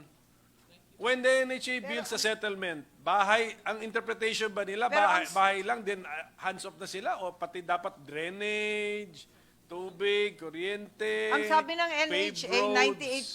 98% daw naokupahan na ng mga karapat-dapat lumipat doon sa Yolanda. Okay. Nasa survey ba itong mga to na masaya ba sila sa pinaglipatan nila? You go back, yeah. Ngayon yung, siguro wala, I'm sure wala survey, but yung lumipat, for example, yung ito, para lang maintindihan po natin ang function ng NHA, so resettlement, no? That's right. Kasi no build na yung original Yes. home site ninyo. Lipat kayo. Anong expectation po nila? What are the financial obligations of those beneficiaries na pinalipat natin to an NHA site because their original housing location is now a no-build zone?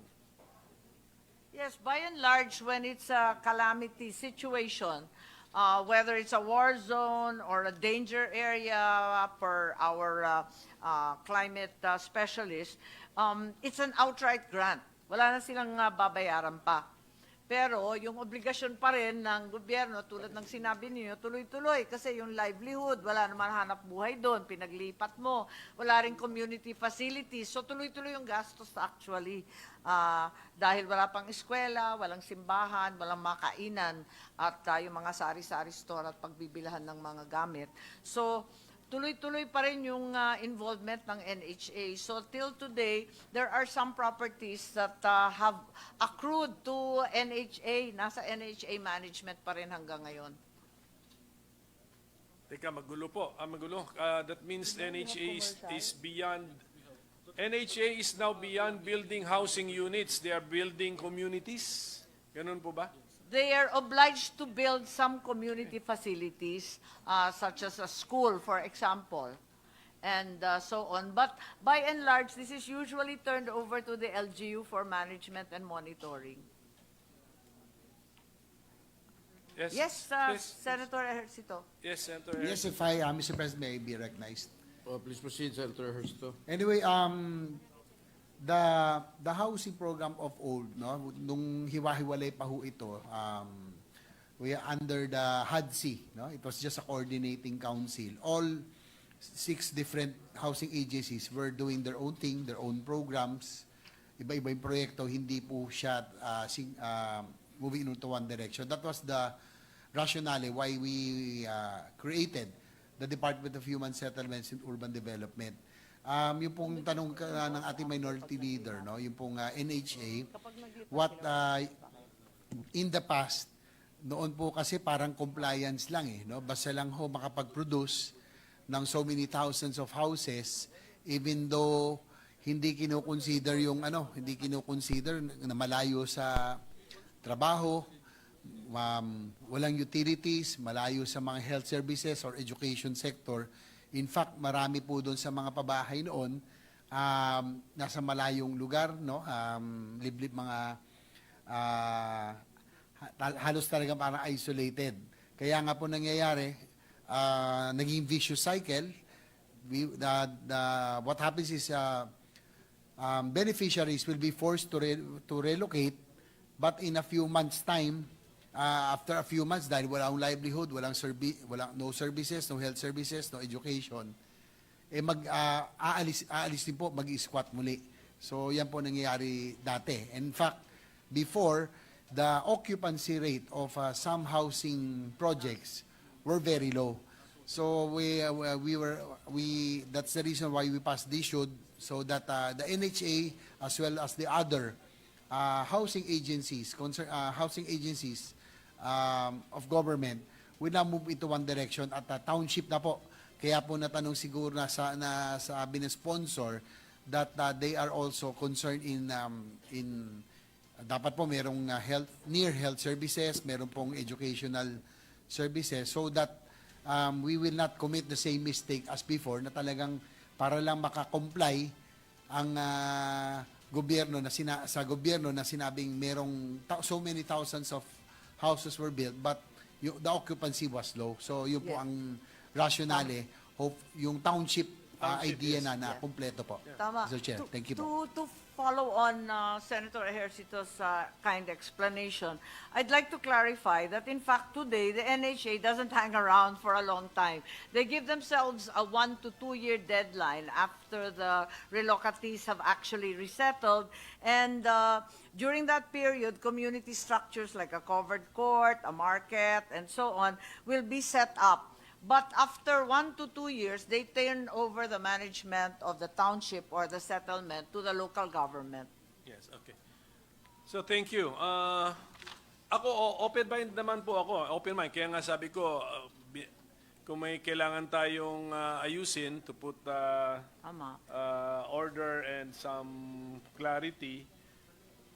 Yes, kung dati nga developer or builder of houses, ngayon, let us say, I agree, kung townships ba ang tawag doon, or communities, Yes, communities. then okay, we will allow it, pero ingat lang po tayo doon kasi nga mayroon na mga new, kasi kunyari, they will build a marketplace, then turn it over, meron atang, may commercial part when you build a marketplace, or a market, di ba, yung mga rental ng stalls, may mga ganun na eh. So, may mga ganun na pong mga angle. So, Tama. And then maintenance. I think Senator Alan Peter Cayetano, Mr. President. With the permission lang of Yes, Senator please. Pimentel. Senator Cayetano's recognized. I'm generally supportive of the extension, but naiklaro lang yung purpose at yung Yes. hawak nila. But I wasn't going to ask a question anymore, and to be fair, no, the GM, we have been coordinating through our representatives. Pero na-shock at na-surprise lang ako doon sa after 1 year, tine-turn over na. Kasi karamihan ng panahon ni President Ferdinand Marcos Sr. na almost 50 years na sa Taguig, ayaw nyo i-turn over. So, i-correct lang natin yun na sa lahat ng lugar, magwa 1 year i-turn over. In fact, yung last natin pinag-usapan tenement, MOA lang ang pumayag kayo at usufruct, hindi turnover. Diba? So, when we finalize this bill, I think it should be clear. So, tinatanong ko ni Senator Pimentel, ano nangyari sa inyo? Simple lang. Lahat ng may problema, tinurn over nyo sa LGU. Lahat ng asset, hindi nyo tinurn over. That's why ang nasa amin, problema. Ang nasa inyo, yung pwedeng may income generating, it's not fair. Diba? Hindi maayos ng LGU kung ganun yung attitude, diba? So if it's a case per case basis, I will accept that. But if you're saying na yan na yung takbo ninyo, yan na yung inyong I won't even use tenement, Maharlika Village. Yes. That is a premier luma. and ang ganda-ganda ng intention noon, magkatabi, magkapitbahay ang Kristiyano, Muslim at anuman religion. Pero nung nilipat yung Quiapo DOST galing Manila, nagka-problema kami doon. And until now, ayaw naman i-donate ng NHA yung karamihan nung ano. No, you don't have to answer me now. Nag-uusap naman kami. I'm saying it's a matter of policy, di ba? Na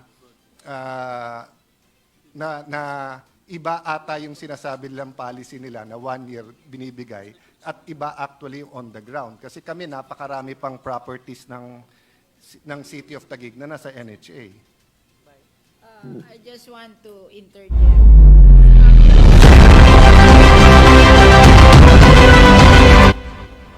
So if it's a case for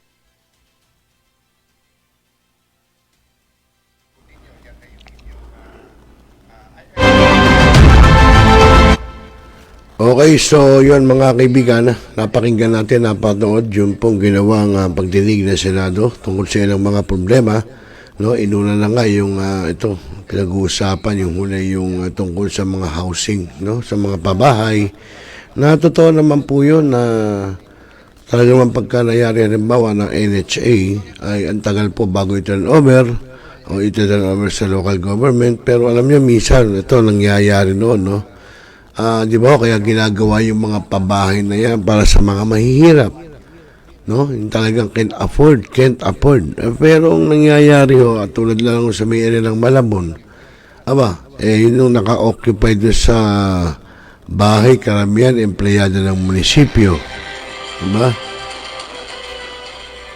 Bukod sa empleyado ng munisipyo, meron din mga dating pulis, dating hepe, nakabili, dala-dalawang unit pa. So, yun ang sinasabi natin, na talaga namang parang yung bang hindi nasusunod na yung pamahay na yun dapat sa mahihirap. Well, mga kaibigan, wala tayong magagawa. Talagang ganun ang kalakaran. Siyempre, pagka nasa Pinas ka nga naman daw, Pinas, yun ang Pinas. Okay, so sa oras na alas 9:37 po ng gabi, Philippine Standard Time, bago tayo tuloy magpaalam, magandang gabi sa ating mga sumubaybay, sina Dave Baluyot, sina Aldrin Sumaki, at ganyan si Kuya Joey Ortiz, at si Mamari Lagura, at sa Bibencio Aguilar. Maraming salamat po sa lahat na sumubaybay, at magandang gabi po sa inyo lahat. At ako po ang inyong lingkod, ROCEL Lopez, na nagsasabing magandang gabi po at mapayapang magdamag. Magandang gabi po. Sabi ka ng gun owner? At mahaba ba ang iyong pasensya? At hindi ba inti ng iyong ulo? Alam mo rin ba ang batas hinggil sa pag-iingat ng baril o firearms? Kung hindi, a responsible gun owner? Are you a responsible gun owner? Are you a responsible gun owner? Are you a responsible gun owner? Are you a responsible gun owner? Are you a responsible gun owner? The PNP Civil Security Group would like to advise all firearms holders to renew their license to own and possess firearms and firearms registration within 6 months before its expiry date.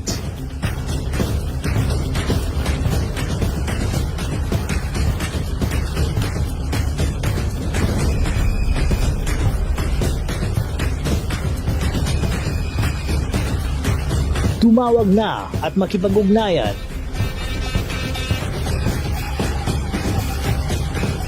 Be a responsible gun owner. One Gun Pilipinas ang sagot, mga katropa at kagangers. Tayo ituturo sa inyo ng One Gun Pilipinas o OGP ang lahat ng legal na paraan at proseso upang ikaw ay maging isang responsableng gun owners.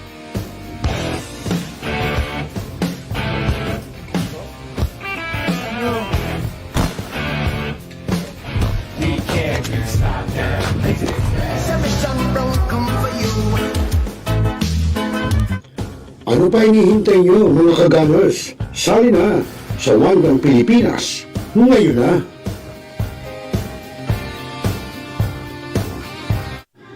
Barangay, pangunahing unit ng pamahalang lokal, kung saan dito pinag-uusapan ang bawat sigalot ng mga residente ng bawat barangay. Dito rin pinag-uusapan ng mga piling halal na opisyal na barangay ang mga proyekto para sa kanilang barangay. Kumustahin natin ang panunungkulan ni Kapitan dito sa Dama Barangay sa Millennial Online TV Worldwide, ang katropa ng bawat barangay. Ating tinatapos ang ating pagpupulong. Maraming salamat po sa inyong pagdalo at tapos na po ang ating session. Enjoy na po tayo. Now, we are talakayin. Biggest destruction of dangerous drugs worth 1.7 Rebisahin, billion. opinyon, malawaking, aksyonan. Kasama si ROCEL Lopez, ang inyong katropa sa pagbabalita. Dito lang sa Millennial Online TV. Tutok na, mga katropa! Hi, this is Hilary Gadon. Nananawagan ako sa ating mga katropa, at mga kaibigan, mga kababayan, na palaging tumutok sa Millennial Online TV. At yan ay pinangunahan at yan ay pinangangasiwaan ng aking kaibigan na si ROCEL. At ang mga nanunood dyan ay hindi bobo! Pinaigting, pinalakas, ang bagong news online TV ng bagong milenyo. Millennial Online TV, ang katropa mo sa pagbabalita.